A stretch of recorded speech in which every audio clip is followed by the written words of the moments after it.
নমস্কার, এনবিপি ইউনানি আয়ুর্বেদ রিসার্চ সেন্টারের বিশেষ অনুষ্ঠানে আরও একবার আমাদের সকল দর্শক বন্ধুদের জানাবো অনেক অনেক স্বাগত। এনবিপি নিয়ে নতুন করে কোনো ভূমিকা করার কোনো দরকার নেই, কারণ আপনারা জানেন এনবিপি ইউনানি আয়ুর্বেদ রিসার্চ সেন্টারে ঠিক আপনার জন্য কি ধরনের ট্রিটমেন্ট হয়। যে কোনো ধরনের ক্রিটিক্যাল বা ক্রনিক ডিজিজের ট্রিটমেন্ট মানেই অবশ্যই এনবিপি ইউনানি আয়ুর্বেদ রিসার্চ সেন্টার। অর্থাৎ আপনার সুগার, প্রেশার, থাইরয়েড, কোলেস্টেরলের সমস্যা বা বাড়ছে আপনার ইউরিক অ্যাসিড, তাহলে অবশ্যই আপনি কিন্তু ভরসা করতে পারেন এনবিপির অভিজ্ঞ চিকিৎসকদের।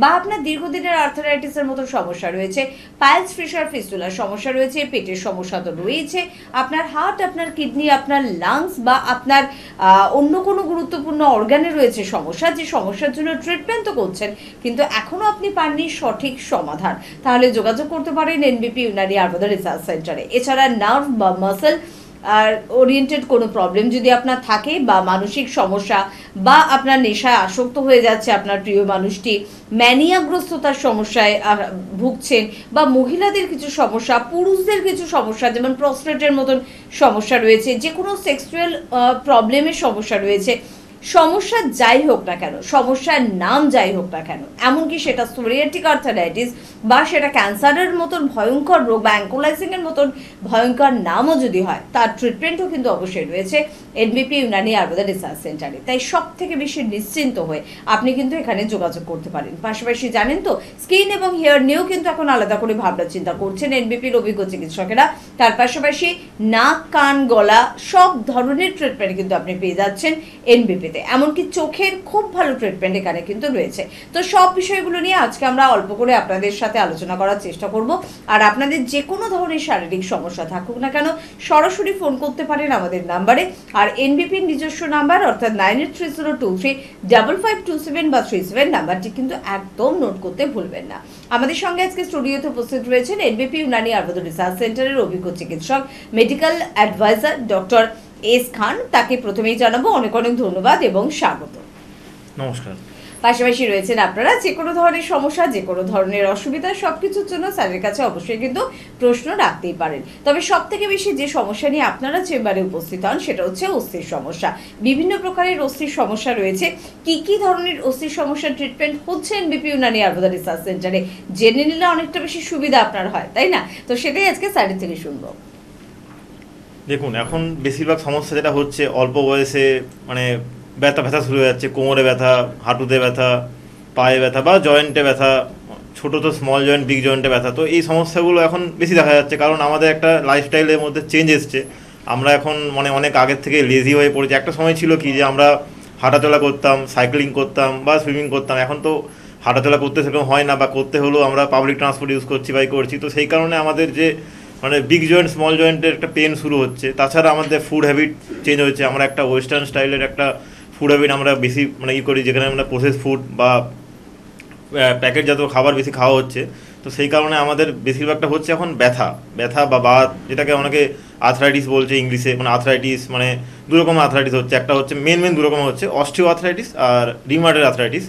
এই দুরকম আর্থ্রাইটিস ছাড়াও আরও অনেক রকমের হয়, কিন্তু 90% মেজরিটি এই দুরকম আর্থ্রাইটিস দেখা যাচ্ছে এখন। কম বয়সে দেখা যাচ্ছে, বেশি বয়সে দেখা যাচ্ছে। একদম। তার মানে এক তো কারণ হচ্ছে আমাদের লাইফস্টাইল, দ্বিতীয়ত আমাদের পলিউশন বা আমাদের খাদ্যে এত কিছু ভেজাল, বা আমাদের নানা রকমের মানে যে কাজগুলো করা উচিত না সেরকম কিছু কাজ বারবার করে করা, দীর্ঘক্ষণ ধরে করা, অফিসে মাথা নিচু করে ল্যাপটপে কাজ করছি তো করছি, সেটাও কিন্তু আমাদের সমস্যার, অস্থির সমস্যা বাড়ার একটা বড় কারণ। আমি স্যারকে একটু জিজ্ঞাসা করব, এই যে আমাদের দীর্ঘক্ষণ মাথা নিচু করে ফোন দেখা বা ল্যাপটপে কাজ করা, আমার ঘাড়ে ব্যথা হচ্ছে, অনেকে দেখছে হাঁটাচলা করতে গিয়ে তার হাঁটুতে ব্যথা হচ্ছে, কেউ মনে করছে সকালবেলা উঠে আমার গোড়ালিতে ব্যথা হচ্ছে। অস্থির সমস্যা যাই হোক না কেন, সেটাকেই কি বাদ বা সেটাকেই কি আমরা আর্থারাইটিস বলবো? হ্যাঁ, সেটা অ্যাকচুয়ালি মানে দেখতে হবে তার কী হয়েছে। অ্যাকচুয়ালি ব্যাপারটা হয়েছে কোভিডের পর থেকে আমাদের মধ্যে একটা সবারই একটা হয়েছে ওয়ার্ক ফ্রম হোম, বা বাচ্চাদের ওয়ার্ক মানে বাড়ি থেকে একটা পড়াশোনা মানে অনলাইন ক্লাস। তো যে দীর্ঘক্ষণ ধরে কেউ ওয়ার্ক ফ্রম হোম যদি করে, তো সে তো কী করবে, বিছানাতে হেলান দিয়ে সবসময় তো সোজা হয়ে বসে করতে পারছে না। একটা মনে হচ্ছে একটু আমি আরাম করে বসি বাই করি। তো সেই সময় কী হচ্ছে, ঠেস দিয়ে বসছে, বিছানাতে হেলান দিয়ে বসছে। তো সেই যে ব্যথা হচ্ছে, বা কোনো কাজ করছে, সে কাজ করতে করতে মানে একটানা বসে আছে। মানে একটানা বসে থাকাটা খুব খারাপ জিনিস। যেমন সুগার বলে না সাইলেন্ট কিলার, সুগার যেমন অনেক মানে আস্তে আস্তে শরীরটাকে শেষ করে দেয়, সেরকম একটানা যদি একঘেয়েমি বসে থাকে, মানে শরীরে কোনো মুভমেন্ট না হয়, তখন জয়েন্টের পেন শুরু হয়। তারপরে তো একটা আনহেলদি লাইফস্টাইল যে আমাদের মধ্যে আছে, তো সেই লাইফস্টাইল, তাছাড়া এইসব কারণের জন্য মেনলি মানে ব্যথা হচ্ছে। কিন্তু সব ব্যথাই বাদ না, মানে এটা হতে পারে ধরুন কেউ রাত্রেবেলায় ঘুমোতে ঘুমোতে একটু অত ভুলভালভাবে শুয়েছে, ঘাড়ে ব্যথা করছে, সেটা বাদ না, সেটা হয়তো সকালে একটু এক্সারসাইজ করলো, একটু স্ট্রেচিং টেচিং করলো, তা ঠিক হয়ে গেল। কিন্তু অনেক ক্ষেত্রে হচ্ছে যে না, মাঝে মাঝে ঠিক হচ্ছে, আবার ঠিক হচ্ছে না, আবার ঠিক হচ্ছে, আবার ঠিক হচ্ছে না। সেই জিনিসটাকে তার একটা প্রপার ডায়াগনোসিস করতে হবে, প্রপার টেস্ট করতে হবে, তারপরে তাকে দেখতে হবে সেটা বাত, সব ব্যথায় বাত নয়। অবশ্যই, অর্থাৎ আপনি যদি অফিসে কাজ করেন বা তোমরা যদি ছোট ছেলেমেয়েরা যদি পড়াশোনা করো, পড়াশোনা করতেই হবে। দেখো, পড়াশোনা মন দিয়ে না করলে তো ভবিষ্যৎটা অন্ধকার, তাই না? তবে টানা 20 মিনিটের বেশি এক পোজে কেউ থাকবেন না, এটা অভিজ্ঞ চিকিৎসকেরা বারবার আপনাদের কিন্তু জানাচ্ছে। 20 মিনিটের পর একটু আপনার পশ্চার চেঞ্জ করা বা একটু সিট থেকে ওঠা বা একটু স্ট্রেচিং করার প্রয়োজনীয়তা রয়েছে।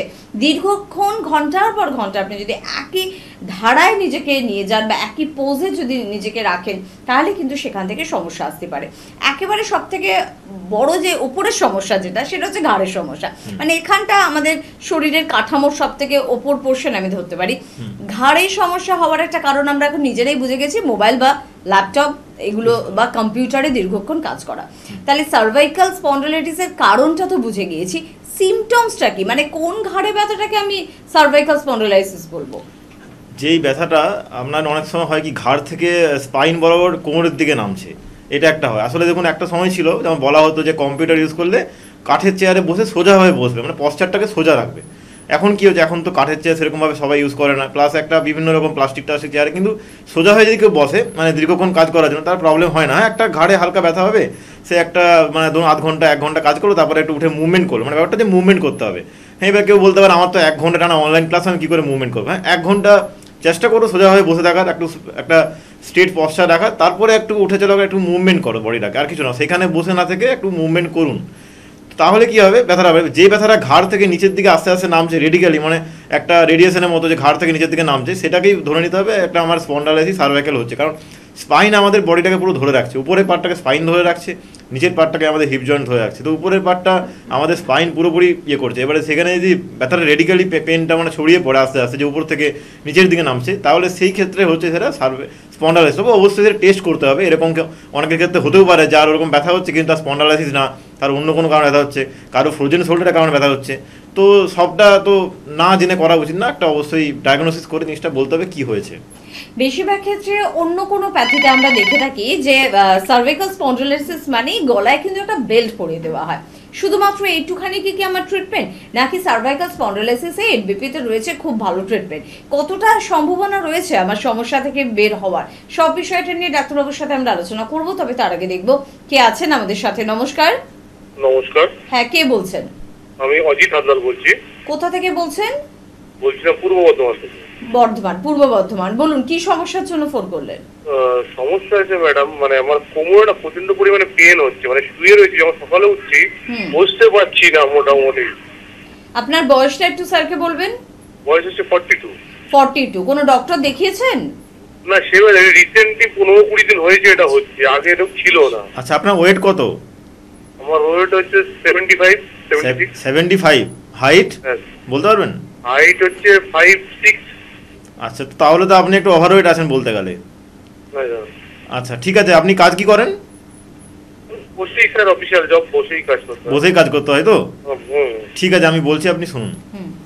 দেখুন, আপনি যেটা বললেন যে আপনার সিটিং পশ্চারে কাজ করতে, মানে বসে কাজ করতে, যেটা আমি একটু আগে বলছিলাম যে এটাই একটা প্রবলেম যে আপনি সারাক্ষণ বসে আছেন। এবারে বসার সময় সবসময় তো আর আপনি স্ট্রেট পশ্চারে বসে থাকতে পারবেন না, এটা সম্ভব না। একটা সময় পর মনে হয় একটু ঠেস দিয়ে বসি, একটু হালকা কমফোর্টেবল হয়ে বসি।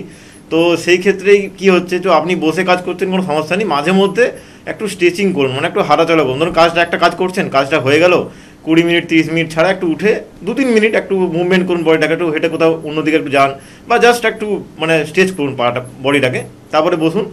আর আপনি যেটা বলছেন আপনার ওয়েটটা একটু বেশি আছে, আপনার ওয়েটটা একটু কমাতে হবে, কারণ আপনার যে হাইট বললেন সেই অনুযায়ী আপনার ওয়েটটা একটু বেশি আছে।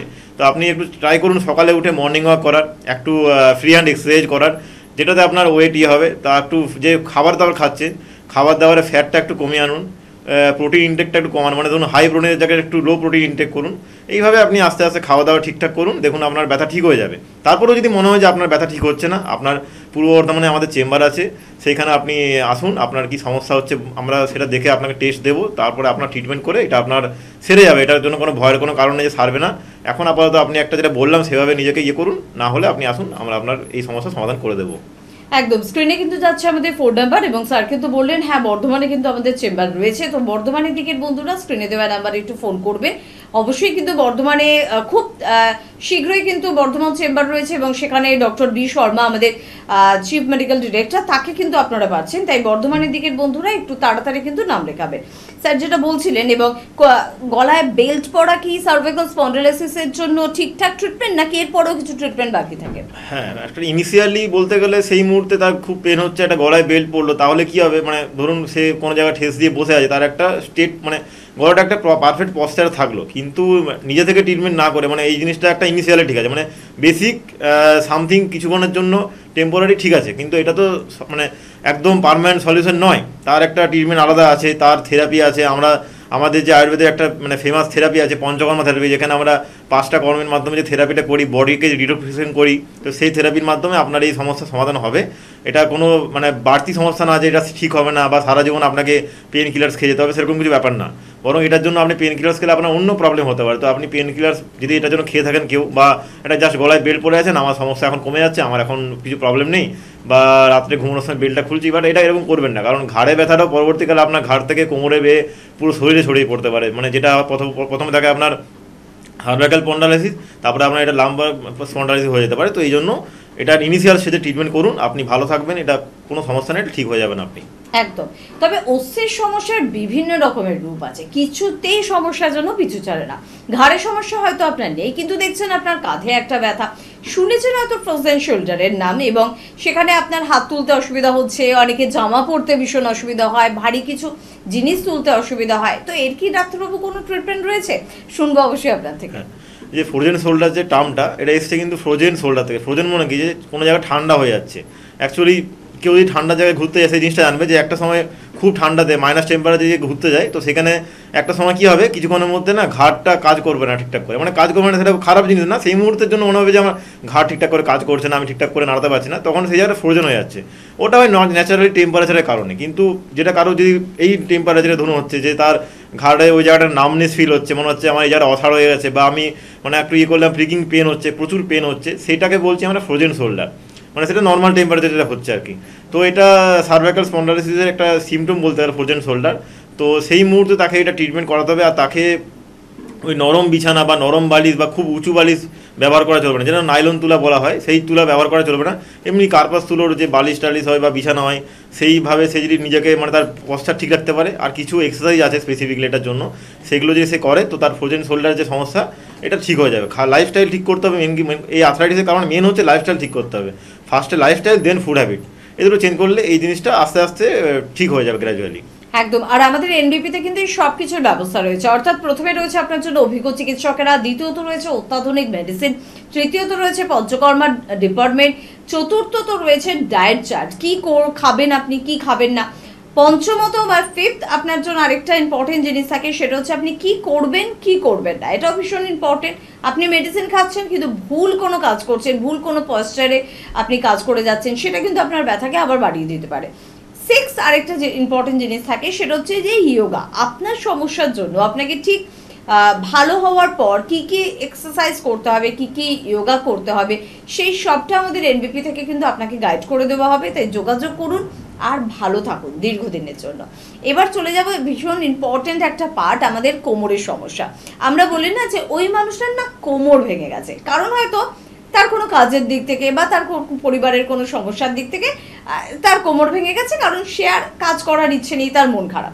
আবার শরীরের দিক থেকেও কোমরের প্রয়োজনীয়তা ঠিক সেরকম। যদি কোমরে আপনার কোনো ব্যথা হয়, দেখবেন আপনি কাজ করতে পারছেন না, আপনার উঠতে পারছেন না, আপনি চলতে পারছেন না। তাই কোমরের গুরুত্ব আমাদের শরীরে কিন্তু ভীষণ রকমভাবে জরুরি। তাই কোমরের কিভাবে যত্ন নেব, মানে কোমরের ব্যথার হাত থেকে কিভাবে নিজেকে রেহাই দেব, এবং লাম্বার স্পন্ডিলাইটিস যদি সমস্যাটা আমার আসে, ঠিক কী কী ধরনের সিমটম আমি বুঝতে পারবো। দেখুন, লাম্বার যে জয়েন্ট আছে সেটা হচ্ছে আমাদের খুব ভাইটাল একটা জয়েন্ট। আমাদের যার বডি যতটা ওয়েট হোক না কেন, লাম্বার জয়েন্ট পুরো জায়গাটাকে অ্যাকচুয়ালি বডিটাকে পুরো ব্যালেন্স করছে। মানে আমাদের একটাকে বললাম যে স্পাইনটা উপরের পার্টটা ধরে রাখছে, কিন্তু লাম্বার উপরের পার্টটাকেও ঠিকঠাক করে ব্যালেন্স করছে, নিচের পার্টটাকেও ঠিকঠাক ধরে রাখছে। তো তো কোমরের একটা ব্যাপার থেকে থাকে যে খুব ভাইটাল একটা জিনিস, যেটা একটুতেই মনে হয় যে একটুতেই কোমর ব্যথা করছে, কারণ এই বসলেও আমার কোমরটা সেখানে একটা কাজ করছে ব্যালেন্স ধরে রাখার জন্য। আমি ঠিকঠাক করে না শুয়ে থাকি, মানে আমার যে স্লিপিং পশ্চার বা পশ্চার ঠিকঠাক না থাকে, সেখানেও একটা কোমরে ব্যথা হয়। তো কোমরের যে জয়েন্ট থাকে, লাম্বোসাক্রাল যে রিজিয়ন থাকে, এই রিজিয়নটা হচ্ছে অ্যাকচুয়ালি ব্যথা শুরু হয়, এটা কোনো বয়স থাকে না। কেউ যদি একটু ভুলভালভাবে মানে একটু বসে বা শুয়ে থাকে, বা ঠিকঠাক করে যদি কোনো জায়গায় ধরুন বাইক চালাচ্ছে, সে রাস্তার মধ্যে গার্ড, এখন তো রাস্তার মধ্যে বাম্পার গার্ডটা থাকে, তো সেই ক্ষেত্রেও কোমরের একটা চাপ পড়ে কোমরের উপর। তো কোমরের উপর চাপ পড়লে কী হয়, তখন লাম্বোসাক্রাল রিজিয়নে পেন শুরু হয়। প্রথমে একটা হয় যে লো ব্যাক রিজিয়নে পেন, সেটা কিন্তু সবার ক্ষেত্রে কিন্তু মানে লাম্বার স্পন্ডাইলিস এই জিনিসটা প্রথমে হয় না। প্রথমে হয় যে একটা আমার লো ব্যাক জয়েন্টে পেন হচ্ছে, সেখান থেকে পেনটা রেডিয়েটিং করে নিচের দিকে যাচ্ছে, সেটা একটা হয়। আবার একটা হয় যে আমার কোমরে ব্যথা হচ্ছে, কিন্তু সেই ব্যথাটা মানে ওইখানেই আছে, নিচের দিকে যাচ্ছে না, বা একটা ব্যাকে আছে, রিভার্সে আছে, কোমর থেকে উপরের দিকে ব্যথাটা উঠে আসছে। এটা ফিল করতে হবে যার ক্ষেত্রে যেমন হচ্ছে। তো কোমরের যে ব্যথাটা হচ্ছে, এটা হচ্ছে যে ক্ষেত্রে লাম্বার স্পন্ডাইলিস, সেক্ষেত্রে ব্যথাটা রেডিয়েটিং করে নিচের দিকে যাবে, মানে আস্তে আস্তে কোমর থেকে হিপ জয়েন্ট থেকে হাঁটু থেকে পায়ের গোড়ালি পর্যন্ত ব্যথাটা চলে যাবে। তো কোমরকে ভালো রাখতে গেলে কী করতে হবে, যাদের ধরুন অলরেডি ব্যথা হচ্ছে, তাদেরকে একটা কথা, তারা একটা লাম্বার সাপোর্ট বেল্ট পাওয়া যায়, যে কোনো মেডিকেল শপে বেল্ট পাওয়া যায়, সেটা পরে ইনিশিয়ালি সে ভালো থাকতে পারবে। এরকম না যে সেটাতে পার্মানেন্ট সলিউশন হয়ে যাবে। এটা করলো, তাই সে সিটিং পোস্টটা ঠিকঠাক করে বসলো, মানে সোজা হয়ে চেয়ারে বসলো। বেশিরভাগ সময় তাকে বসতে হবে কাঠের চেয়ার, উডেন যে চেয়ারগুলো হয়, যেগুলো একদম মানে একদম স্ট্রেট যে চেয়ারগুলো হয়, সেই চেয়ারে বসতে হবে। একদম যে মানে নরম যে চেয়ার, সেগুলোতে না, সোজা হয়ে বসতে হবে। আর যে বাইরে সেই মুহূর্তে কাজ করছে, যার ব্যথা হচ্ছে এই মুহূর্তে, যার আছে অলরেডি লাম্বোসাক্রাল রিজিয়ন, মানে লাম্বার স্পন্ডাইলিস আছে, তাকে এই লাম্বোসাক্রালের বেল্ট পরতে হবে। এই বেল্ট যদি সে কন্টিনিউয়াস পরতে থাকে, তাহলে সেই জয়েন্টটা তার ভালোভাবে ধরে রাখছে। বা কেউ দীর্ঘক্ষণ ধরে বাইক চালাচ্ছে, সেটাতে কী হয়, রাস্তা তো আমাদের মানে ইন্ডিয়া সবাই জানে রাস্তা সব জায়গায় ভালো না, কিছু জায়গায় রাস্তা খারাপই থাকে। তো সেই ক্ষেত্রে তাকে ভালোভাবে বেল্ট পরতে হবে। মানে বেল্টটা পরে বাইকটা চালালো, আবার বাড়িতে এসে খুলে দিল। তো এইভাবে নিজের কোমরের যত্ন নেওয়া যায়। আর এটা হচ্ছে আমি মানে বললাম মেল ক্ষেত্রে। এবার ফিমেল ক্ষেত্রে যেটা হয় যে 30-এর আগেই, মোটামুটি 25-26-এর পর থেকে কোমরে একটা ব্যথা শুরু হয়ে যায়। তো এটা অনেক সময় ক্যালসিয়াম ডেফিসিয়েন্সির জন্য, যে ক্যালসিয়াম কমে যাচ্ছে, ভিটামিন ডি ডেফিসিয়েন্সির ক্ষেত্রেও কোমরে ব্যথা শুরু হয়। আরেকটা হয় যে কেউ ধরুন প্রেগনেন্ট হয়েছে, তাই সে সিজারিয়ান বেবি নিল, তারপরে তার কিছুদিন পর কোমরে ব্যথা শুরু হলো। তো এটা কারণটা হচ্ছে তাকে একটা সময় যখন সিজার হয়, তখন তো তাকে অ্যানাস্থেটিক দেওয়া হয়, যেটাকে লোকাল অ্যানাস্থেটিক বলি আমরা। তো সেই অ্যানাস্থেটিক ইয়েটা মানে এফেক্টটা তার পরবর্তীকালে মানে আফটার 2-3 বছর পরে পড়ে। তো সেই ক্ষেত্রে কিন্তু একটা কোমরে ব্যথা শুরু হয়। এটা কিন্তু অনেকে জিনিসটা ধরতে পারে না কেন হয়েছে। এটা কিন্তু 90% ক্ষেত্রে এটা হয় যে সিজারের ক্ষেত্রে এই পেনটা কিন্তু আসে। তো এটা কিন্তু আসে এই কারণেই, কারণ তখন যে একটা যে ইঞ্জেকশন দেওয়া হয়েছিল, বা যেটাকে বলা হয় আমরা লোকাল অ্যানেস্থেসিয়া দেওয়া হয়েছে, সেই কারণে পরবর্তীকালে আর্থ্রাইটিক চেঞ্জেস আছে, সেই কারণে কোমর ব্যথা হয়। তো এগুলো সবের ট্রিটমেন্ট আছে, এগুলোর জন্য কোনো অপারেশন কোনো কিছু দরকার নেই, যে সারা জীবন মেডিসিন খেতে হবে সেটাও দরকার নেই। এটা সব কিছু ট্রিটমেন্ট আছে। আপনারা যাদের এই সমস্যাগুলো হচ্ছে, বা যারা আমার কথার সঙ্গে রিলেট করতে পারছেন এগুলো হয়েছে, তারা যোগাযোগ করুন, এই সমস্যার সমাধান হয়ে যাবে। একদম খুব সুন্দরভাবে কিন্তু ডাক্তারবাবু বলে দিলেন, বুঝিয়ে দিলেন, যদি সত্যি এই ধরনের সমস্যা আপনার হয়, ট্রিটমেন্ট করছেন, ভালো হচ্ছেন না, বা আপনার ডক্টর আপনাকে অপারেশনের অ্যাডভাইস অলরেডি দিয়ে দিয়েছেন, এবং আপনি দ্বিধাগ্রস্ত যে অপারেশন করব কি করব না, কারণ অনেকে তো অপারেশন করে ভালো নেই, এই খবরটা হয়তো আপনার কাছে রয়েছে, তাহলে কিন্তু অবশ্যই আপনার জন্য খোলা রয়েছে এনবিপি ইউনানি আয়ুর্বেদ রিসার্চ সেন্টারের দরজা। জাস্ট যোগাযোগ করতে হবে আর পৌঁছে যেতে হবে। আমি সব বলে দেবো কোথায় কোথায় চেম্বার রয়েছে, আমাদের হেল্পলাইন নাম্বার কি। তবে তার আগে দেখে নেবো কে আছেন আমাদের সাথে। নমস্কার। নমস্কার, বোলপুর। সমস্যা বলতে গেলে কি সমস্যা? সমস্যা কোমরের ব্যথা। কোমরে ব্যথা। বয়স কত? বয়স আমার 32 বছর, কোমরে ব্যথা। আচ্ছা, কাজ কি করেন আপনি? কাজ হালকা করে করি, মানে কাজ না। আচ্ছা মানে আচ্ছা আপনার ওয়েট কত, মানে বডি ওয়েট কত? বডি ওয়েট হ্যাঁ, ওই 8 কত বললেন? কিলো। আচ্ছা আচ্ছা, ঠিক আছে। তো বডি ওয়েট আপনার হাইট কত আছে আপনার? হাইট হ্যাঁ, ও 5.5 ফুট। আচ্ছা, তো আপনার হাইট বডি ওয়েট মানে বিএমআই আপনার ঠিকঠাকই আছে। আচ্ছা, আপনি কি মানে অনেকক্ষণ দীর্ঘক্ষণ বসে থাকেন, চেয়ার টেয়ার এরকম কি ব্যাপার আছে কোনো? হ্যাঁ, একটু চেয়ারে বসে কিন্তু ওটা খালি পাই না। আচ্ছা, কোনো কোনো ট্রিটমেন্ট করাচ্ছেন এখন? না, ট্রিটমেন্ট করেনি, আয়ুর্বেদিক ট্রিটমেন্ট। আচ্ছা, ঠিক আছে, আমি বলছি, আপনি শুনুন, স্ক্রিনে শুনুন।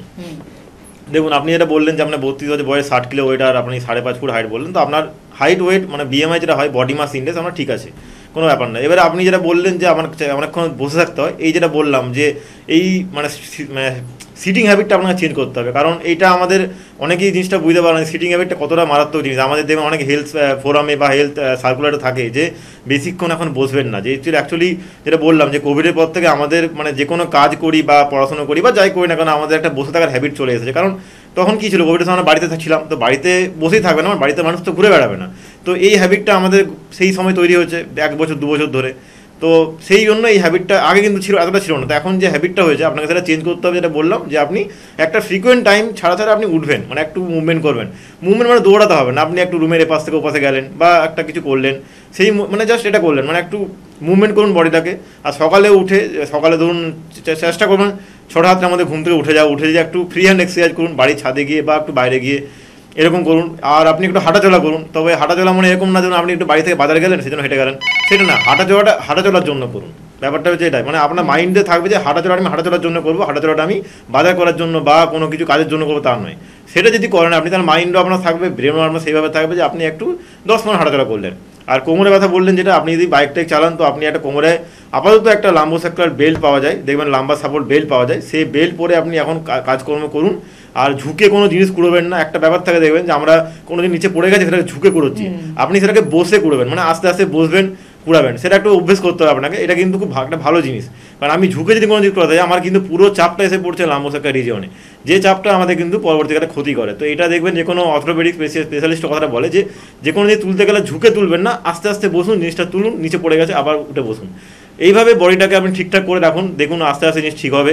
একটা যেটা বললাম লম্বা সব বেল্ট পরুন। আর তারপরে আপনার যে বাড়ি বললেন যে বোলপুরে, এখানে কাছাকাছি আমাদের নিয়ারেস্ট এনবিপির চেম্বার আছে, সেখানে আমাদের প্রতি মাসে 2বার করে চেম্বার হয়, সেখানে আপনি যোগাযোগ করুন, সেখানে আসুন, আপনার যে সমস্যা হয়েছে আমরা আপনাকে আরও ভালো করে কনসাল্ট করে জিনিসটা আপনাকে বলে দেবো।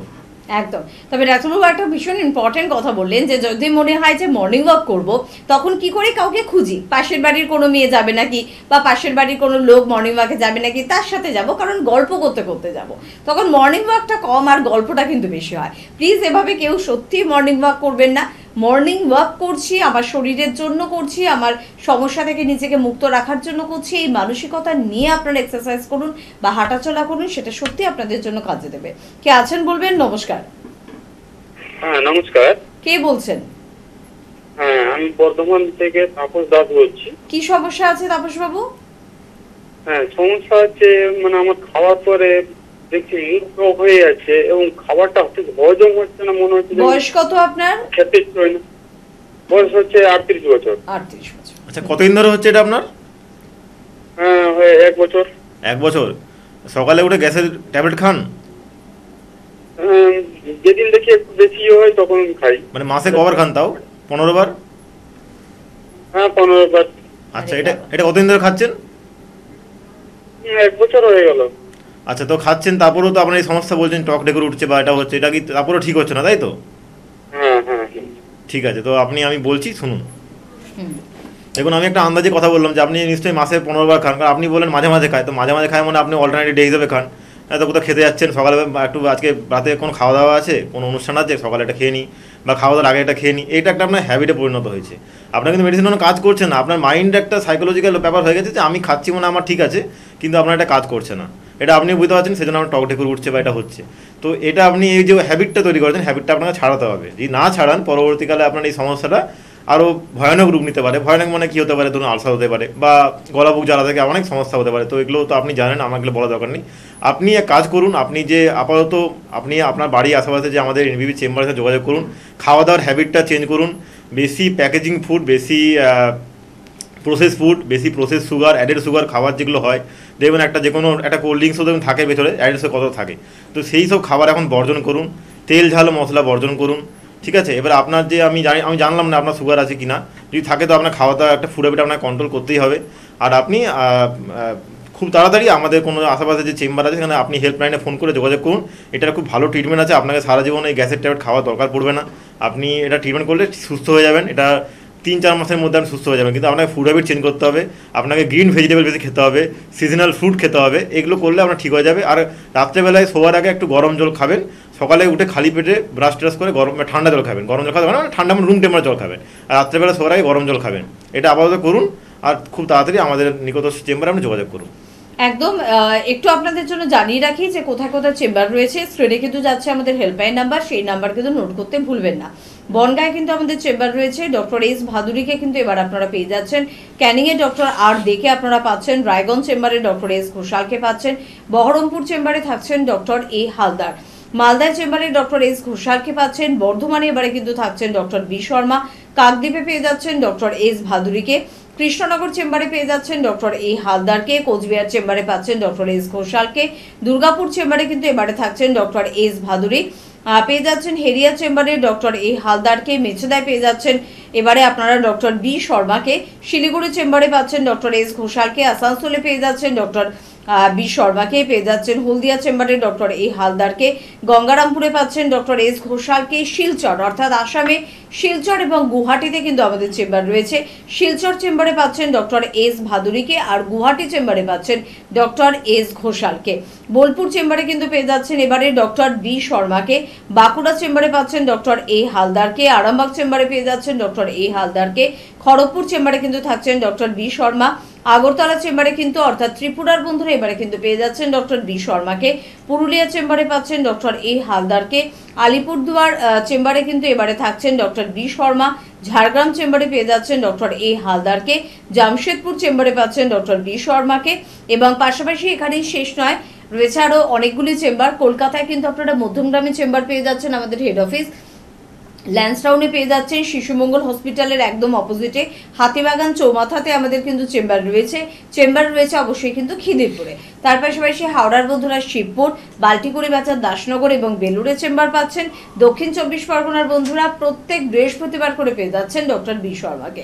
স্ক্রিনে যাচ্ছে আমাদের অর্থাৎ এনবিপির নিজস্ব নাম্বার 9830235527 বা 37 নাম্বারে ফোন করুন, কথা বলুন, যোগাযোগ করুন। তবে যারা পৌঁছে যাচ্ছেন এনবিপি ইউনানি আবেদন রিসার্চ সেন্টারে, তারা কেমন আছেন, কতটা ভালো আছেন, কতটা স্যাটিসফাই তারা, একটু শুনবো তাদের মুখ থেকে, তারপরে ফিরে আসছি অনুষ্ঠানে। ম্যাডাম আপনার নাম কি? অঞ্জনা দত্ত, আচ্ছা, আপনি কোথা থেকে এসেছেন? হাওড়া কদমতলা। আপনি এনবিপি তে কি সমস্যা নিয়ে এসেছিলেন? শ্বাসকষ্টের সমস্যা নিয়ে এসেছিলাম। আচ্ছা, কতদিন ধরে আপনি এই সমস্যায় ভুগছিলেন? 15 বছর ধরে ভুগছিলাম। শ্বাসকষ্টের সমস্যা ছিল? শ্বাসকষ্টের সমস্যা ছিল। আচ্ছা, আপনার যেটা ডায়াগনোসিস হয়েছিল সেটা হচ্ছে সিওপিডি বলছে, হ্যাঁ? হ্যাঁ তো এই শ্বাসকষ্ট সমস্যা নিয়ে ভুগছিলেন, আগে দেখিয়েছেন কোথাও? হ্যাঁ, মেডিকেলে দেখিয়েছি, পিজিতে দেখিয়েছি, ভাঙড়ে দেখিয়েছি। তারপরে একদিন বলল আপনি এই মাসের মধ্যে মারা যাবেন। তখন আচ্ছা। আমার খুব কান্না পাচ্ছে, আমার মেয়েরাও খুব কান্নাকাটি করছে। তখন বাইরে নিয়ে যাওয়ার জন্য ব্যবস্থা করেছিল। তখন একদিন সকালবেলা টিভি খুলেছি, দেখছি যে ভদ্রলোক অ্যাড দিয়েছে। তখন আমি এই নাম্বার নিয়ে আমি ডাক্তারবাবুর কাছে আসি। আচ্ছা, মোটামুটি আপনি 7-8 মাস এখানে ওষুধ খেয়েছেন, তাই হ্যাঁ তো? হ্যাঁ, আচ্ছা, তো 7-8 মাস ওষুধ খেয়ে আজকে কেমন আছেন আপনি? একদম ভালো আছে। এখন একদম শ্বাসকষ্টের কোনো আমি বুঝতে পারি না, একদম নিরালায় ঘুমাই। আচ্ছা। খুব একদম নিজের থেকে ঠান্ডা গরম জলে চান করি, আচ্ছা। আর ঠান্ডা গরম জল খাই, ওষুধ সব গরম জলেতেই খাই। আমি ভীষণ ভালো আছি। আচ্ছা, এখন তো শীতকাল, তাও কোনো কষ্ট হচ্ছে না না? না না, আমার একদম কষ্ট হচ্ছে না। আচ্ছা, আগে কি শীতকালে কষ্ট হতো? ওরে বাপরে, দম ছুটে যেতাম, একদম দম ছুটে যেতাম, ছুটাছুটি করে লেগে যেতাম। আর সারা বছরই কিছু না কিছু কষ্ট হতো? হ্যাঁ, ওই ভুগতেই থাকি, ভালো হতাম না। আচ্ছা, এখন আপনি তাহলে একটু আনন্দ পেয়েছেন, শান্তি পেয়েছেন? হ্যাঁ, আমি আনন্দ পেয়েছি, শান্তি পেয়েছি, আমার ঘুমিয়ে শান্তি। ঠিক। আমি একদম মুখে আছি। আপনার তাহলে এখানে আয়ুর্বেদে এনবিপি তে এসে চিকিৎসা করানোতে আপনি যেটা শুনেছিলেন আপনার আয়ু শেষ হয়ে যাচ্ছে, সেটা এখন আয়ু বৃদ্ধি পেল। হ্যাঁ হ্যাঁ হ্যাঁ, ঠিক আছে। আমি একদম ভালো আছি, কোনো আমার অসুবিধা আচ্ছা। বলে নেই। আচ্ছা, যারা টিভিতে প্রোগ্রাম দেখেন তাদের জন্য আপনি কি বলতে চাইবেন? হ্যাঁ, এই শ্বাসকষ্টের জন্য আয়ুর্বেদিক ওষুধ খাক, ওনারা ভালো হয়ে যাবে। ভালো হয়ে গেলে আনন্দ থাকবে। যেরকম যেরকম ডাক্তারবাবু সব বলবেন সেরকম সেরকম মানতে হবে। আমি ঠান্ডা গরম জলে চান করি, আর ঠান্ডা গরম জল খাই, ঠান্ডা গরম জলে বাইল করে ওষুধ খাই। আমি একদম ওকে। শ্বাসকষ্ট বলে আমি কোনো কিচ্ছু বুঝতে পারি না। তো আপনাকে অসংখ্য ধন্যবাদ। আর আপনি এত সুস্থ আছেন বলে আমরাও খুব হ্যাপি। হ্যাঁ। আপনি সারা জীবন সুস্থ থাকুন, এই হ্যাঁ। প্রার্থনা করি। হ্যাঁ, আপনাদের ঘরেও প্রার্থনা করি আপনারা ভালো থাকুন। ঠিক। আপনারা দেবতা, ডাক্তারবাবু মানে দেবতা। আমার খুব ভালো আছি আমি। আপনাকে অনেক ধন্যবাদ। হ্যাঁ, আপনাদেরও অনেক ধন্যবাদ। স্যার, আপনার নাম কি? আমার নাম প্রবীর কুমার হালদার। আচ্ছা, আপনি কোথা থেকে এসেছেন? আমি এসেছি দক্ষিণ 24 পরগনায় কৈপুকুর, বড় কৈপুকুর গ্রাম। আচ্ছা। আর আরো ভালো করে একটু বলি, ওই লক্ষ্মীরামপুর স্টেশন, ওখান থেকে বড়কপুরের গ্রাম। আচ্ছা আচ্ছা, আপনি যখন এনবিপি তে এসেছিলেন কি সমস্যা নিয়ে এসেছিলেন? আমি এসেছিলাম মূলত সুগারের জন্য। সুগারের জন্য। আপনার সুগার কতদিন ধরে ছিল? সুগার আমার প্রায় 6 বছর মতো ছিল। 6 বছর ধরে আপনি সুগারের রোগে ভুগছিলেন। ভুগছিলাম। আপনি কি কোনো ওষুধ খাচ্ছিলেন তখন? হ্যাঁ, এলাহাবাদ ওষুধ খাচ্ছিলাম। খাচ্ছিলেন, কিন্তু তাতে আপনি যখন আমাদের এখানে এসেছেন তখন আপনার কত ছিল সুগার? তখন আমার ছিল খালি পেটে 235 এবং ভরা পেটে 456। আচ্ছা, তখন আপনি অ্যালোপ্যাথি ওষুধ খাচ্ছিলেন। এলাহাবাদ ওষুধ খাচ্ছিলাম। আচ্ছা, এবার আপনি কোন মাসের রিপোর্ট বলছেন এটা? এবার আমি বলছিলাম এটা নভেম্বরের রিপোর্ট। নভেম্বরের রিপোর্ট। আচ্ছা, তারপর আপনি আমাদের এখানে এসে আমাদের ওষুধ খাওয়া শুরু করলেন, অ্যালোপ্যাথি ওষুধটা বন্ধ করে বন্ধ দিলেন। করলাম। আচ্ছা, আজকে এখন আপনার কত সুগার আছে? এখন আমার সুগার আছে খালি পেটে 120, ভরা পেটে 140। আচ্ছা, তার মানে এখন আপনি আমাদের ওষুধ খেয়ে অ্যালোপ্যাথি ওষুধ বন্ধ করে দিয়ে রিপোর্টে যেটা এলো 120 আর 140। আচ্ছা, এখন আপনি শারীরিকভাবে কেমন সুস্থতা ফিল করছেন নিশ্চয়ই? এখন শারীরিকভাবে আমি সম্পূর্ণ সুস্থতা ভোগ করছি। আচ্ছা, অনেক ধন্যবাদ। এবার আপনি একটু বলুন যে আপনার যে এই উপকারটা হয়েছে, দর্শক যারা আপনাকে দেখছে টিভিতে, তাদের জন্য কি সংবাদ দেবেন? আমি সব দর্শককে অনুরোধ করব, অযথা এখানে সেখানে না ঘুরে আপনারা, আমি যে প্রতিষ্ঠান এসেছি এই প্রতিষ্ঠান থেকে আপনার সুগারের ওষুধ খান। আমি যা বলছি এটা সত্য কথা বলছি। আচ্ছা, এবং আপনার কাছে তো তার রিপোর্টও রয়েছে। হ্যাঁ, রিপোর্টও রয়েছে। আচ্ছা, আপনাকে অসংখ্য অসংখ্য ধন্যবাদ যে আপনি আমাদের ওপরে এতটা ভরসা করে এগিয়েছিলেন এবং আজকে সম্পূর্ণভাবে সুস্থ হয়েছে। সুস্থ। ধন্যবাদ। ম্যাডাম, আপনার নাম কি? শ্যামলী হালদার, আপনি কোথা থেকে এসেছেন? ডায়মন্ড হারবার থেকে। ডায়মন্ড হারবার থেকে। আচ্ছা, আপনি কি সমস্যা নিয়ে এনবিপি তে এসেছিলেন? আমার পায়ের ব্যথা নিয়ে আমি এনবিপিতে এসেছিলাম। হাঁটুর ব্যথা নিয়ে? হাঁটুর ব্যথা। ডাক্তারবাবু দেখে কি বলেছিলেন? ডাক্তারবাবু দেখে বলেছিলেন যে কতদিন সারবে বা কত হবে। আচ্ছা, আপনার অস্টিও আর্থারাইটিস হয়েছিল? হ্যাঁ, বলেছিলেন। আচ্ছা, আপনি আমাদের এখানে আসার আগে অন্য চিকিৎসা করেছিলেন? অনেক চিকিৎসা করেছি, অনেক। কিন্তু কোনো কাজ হয়নি। কোনো কাজ হয়নি? না, একই রকম। একই রকম। আচ্ছা, আমাদের এখানে কোন মাসে ট্রিটমেন্টের জন্য এসেছিলেন? আমি নভেম্বরের 7 তারিখে এসেছিলাম। নভেম্বরের 7 তারিখে। আজকে ধরুন জানুয়ারি 16 তারিখ। হ্যাঁ। আপনি এর মধ্যে আপনি কেমন আছেন এখন? না, কেমন আমি আছেন? খুবই ভালো আছি। আমার পায়ের ব্যথা ইজি হয়ে গেছে, আমার কোনো সমস্যা নেই, হাঁটতে চলতে আর কষ্ট হয় না? কষ্ট হয় না। এমনকি আমার রিলেটিভদেরও বলেছি, হ্যাঁ, তারা হ্যাঁ। ভেলোর যাবে বলেছিল, আচ্ছা। যে আগে ডাক্তারবাবুকে দেখাও, আচ্ছা। তারপরে তোমরা অন্য জায়গায় দেখাবে। হ্যাঁ, এবং তারাও এখন সম্ভবত এসেছে। মানে আপনার এতটা এখানে আত্মবিশ্বাস জন্মেছে আমি যে আপনার নিজের রিলেটিভদেরও এখানে পাঠাচ্ছেন এখন। পাঠিয়েছিলাম। আচ্ছা, এখন আপনি তাহলে স্যাটিসফাইড এবং হ্যাঁ, happy? এখন স্যাটিসফাইড। হ্যাঁ, আচ্ছা, আপনি দর্শকরা যারা আমাদের এই প্রোগ্রাম দেখছেন তাদের জন্য কি বলতে চাইবেন? তাদের বলতে চাই তারাও এই এখানে দেখাক এবং রোগ থেকে মুক্ত হোক। আচ্ছা, তাদেরকেও আপনি চাইছেন যাতে এনবিপি তে এসে ডাক্তারবাবুকে দেখান, হ্যাঁ, হ্যাঁ। এবং তাদের যা কোনো সমস্যা হোক সেটা নিয়ে আসলে আসলে তারা তারা- ভালো ফল পাবে, আপনার এই বিশ্বাস হ্যাঁ, আছে? হ্যাঁ, হ্যাঁ, আমার এটা বিশ্বাস। আচ্ছা, হ্যাঁ, আমার নিজের থেকে আমার এটা বিশ্বাস যে আমার বিয়ে হয়েছে যখন, তখন তাদেরও ভালো হয়ে যাবে, আমার এটা নিজের আত্মবিশ্বাস। অনেক অনেক ধন্যবাদ আপনাকে, এবং আপনি আরো ভালো থাকুন, আমরা এটাই আশা করব। এবং দর্শকদের যেটা বললেন, দর্শকদের জন্য এটা একটা সুখবর যে আমাদের এখানে এলে অনেক দূরে গিয়ে চিকিৎসা না করিয়েও আমাদের এনবিপি তে এসে চিকিৎসা করলে মানুষ সুস্থ হতে পারে। ধন্যবাদ। হ্যাঁ, হ্যাঁ। বর্তমানে পশ্চিমবঙ্গের মধ্যে আয়ুর্বেদ মানেই কিন্তু এনবিপি ইউনানি আয়ুর্বেদা রিসার্চ সেন্টার। আমাদের অনুষ্ঠানের প্রতি আমাদের বিশ্বাস রয়েছে, আমাদের গর্ব রয়েছে, কারণ আমাদের এতগুলো সেন্টার এবং এতজন অভিজ্ঞ চিকিৎসক এবং এত পেশেন্টের চাপ এবং প্রত্যেককে স্যাটিসফাই করা, প্রত্যেকের সমস্যা থেকে তাদেরকে বের করে আনা, এই ক্রেডিটটা যেরকম অবশ্যই ডক্টরদের দিতে হয়, তার পাশাপাশি কিন্তু অবশ্যই পেশেন্টদেরও দিতে হয়। কারণ পেশেন্টদের যদি পেশেন্স না থাকে তাহলে কিন্তু অবশ্যই এই ট্রিটমেন্টটা কিন্তু তারা নিতে পারে না। ধৈর্যশীল হয়ে ডাক্তারবাবুদের কথা অক্ষরে অক্ষরে মেনে যারা ট্রিটমেন্ট করছেন তারা কিন্তু অবশ্যই কিন্তু ভালো হচ্ছেন। তাই আপনারাও যোগাযোগ করতে পারেন। স্ক্রিনে কিন্তু যাচ্ছে আমাদের ফোন নাম্বার 9830235527 বা 37। এই নাম্বারে ফোন করুন, নাম লেখান আর আপনার বাড়ির কাছাকাছি চেম্বারে যোগাযোগ করুন। বিভিন্ন রকমের সমস্যা নিয়ে আলোচনা করছিলাম, তার মধ্যে অন্যতম সমস্যা অস্থির সমস্যা। অনেকগুলি পার্ট নিয়ে আমরা আলোচনা করেছি, কিন্তু আরেকটি গুরুত্বপূর্ণ পার্ট, সেটা হচ্ছে হাঁটুর সমস্যা। হাঁটু ব্যথা মানে আমার মারাত্মক কিছু হয়ে যায়নি তো, মানে অস্টিও আর্থারাইটিস আমার হয়নি তো? তাই অস্টিও আর্থারাইটিসের সিমটমসগুলো কি আপনি যদি জেনে রাখতে পারেন তাহলে কিন্তু আপনি মিলিয়ে নিতে পারবেন যে আপনার সমস্যাটা কি অস্টিও আর্থারাইটিস নাকি এমনি সাধারণ একটু ব্যথা, সেটা ধীরে ধীরে কমে যাবে। তো ডাক্তারবাবুর থেকে একটু শুনবো অস্টিও আর্থারাইটিসের সিমটমসগুলো কি কি। অস্টিও আর্থ্রাইটিস হচ্ছে অ্যাকচুয়ালি যেটাকে মানে বাংলায় বলছে অস্থিবাত, তো এটা নাম নেই বোঝা যাচ্ছে যে এটা আমার হার্টের ক্ষেত্রে ইফেক্ট হবে। তো অস্টিও আর্থ্রাইটিস কী হয়, বিগ জয়েন্ট ইফেক্ট করে, যেমন ধরুন আমার নি জয়েন্ট, হিপ জয়েন্ট, ঠিক আছে, লাম্বার জয়েন্ট যেটা আছে, এলবো জয়েন্ট, মানে এগুলো বড় বড় জয়েন্ট, স্মল জয়েন্ট না, কিন্তু অস্টিওতে মেনলি এফেক্ট করে আপনার বিগ জয়েন্টগুলোকে, বা আপনার অ্যাঙ্কেল জয়েন্ট যেটা একটু বড় জয়েন্ট আছে, যেগুলো বড় বড় আমাদের শরীরের মধ্যে বোন আছে, সেই জয়েন্টগুলোতে অ্যাকচুয়ালি অস্টিও আর্থ্রাইটিস হয়। তো এটা জেনারেলি এটা বয়সের পরে হয়, মানে ধরুন ক্যালসিয়াম ডেফিসিয়েন্সির কারণে বা ভিটামিন ডি ডেফিসিয়েন্সির কারণে এই জিনিসগুলো হয়। এটা ধরুন মেল ক্ষেত্রে আফটার 35, মানে জেনারেলি বলছি আমি যে 35, আর ফিমেলের ক্ষেত্রে আফটার 30 এই জিনিসটা আছে, কারণ মেলের তুলনায় ফিমেলের ক্যালসিয়াম ডেফিসিয়েন্সি তাড়াতাড়ি চলে আসে। এটা একটা মানে বডি মরফোলজিক্যাল ফ্যাক্টর, এটা কোনো কারণ না, এটা হয়। তো কিন্তু এবারে এই ক্ষেত্রে অনেকে হচ্ছে কি, অনেকে এখন দেখা যাচ্ছে যে আফটার 25-এর ক্ষেত্রে পরেও একটা অস্টিও আর্থ্রাইটিস চলে আসছে, তো সেটা আলাদা ব্যাপার আছে। কিন্তু জেনারেলি হয় 35-এর পর এই অস্টিও আর্থ্রাইটিস বা হাড়বাত বা অস্থিবাত এই রোগটা ধরা পড়ে। একদম তাই। অস্টিও আর্থ্রাইটিস যদি আপনার চলে আসে তাহলে এর ট্রিটমেন্ট কি পাচ্ছেন এনবিপি ইউনানি আয়ুর্বেদ রিসার্চ সেন্টারে? তার থেকে বড় বিষয়, অস্টিও আর্থ্রাইটিস মানে কি বার্ধক্যজনিত সমস্যা? এটাই তো আমরা জানতাম যে হাঁটুতে ব্যথা, কোমরে ব্যথা বয়স হলে হয়। তবে এখন কি শুধুমাত্র রোগটা বয়স্কদের জন্য, নাকি যে কোনো অস্থির সমস্যা একটু যেন এগিয়ে এসেছে, একটু যেন অল্প বয়স থেকে শুরু হচ্ছে বলে মনে হচ্ছে? হ্যাঁ, এখন আমাদের মানে এই যে মানে প্রোগ্রেসিভ একটা যে সময় চলছে, সেই সময় সবাই মধ্যে এই জিনিসটা মানে একটা বললাম কম বয়স থেকে ওই জিনিসটা আসছে। তো এটা হচ্ছে অ্যাকচুয়ালি ধরুন আমাদের যে নি জয়েন্ট থাকে সেখানে আমাদের একটা ফ্লুইড থাকে, সাইনোভিয়াল ফ্লুইড সেটার নাম। সেই ফ্লুইডটা আমাদের জেনারেলি থাকে, মানে সেটা অ্যাকচুয়ালি লিউবের কাজ করবে, মানে যে আমরা বলি লুব্রিকেশনের কাজ করে, মানে সেই জায়গাটা পিচ্ছিল রাখতে সাহায্য করে, আমাদের দুটো যে মানে বোনের যে জয়েন্ট আছে সেই জয়েন্টটাকে স্মুথ রাখতে সাহায্য করে, মুভমেন্ট করতে সাহায্য করে।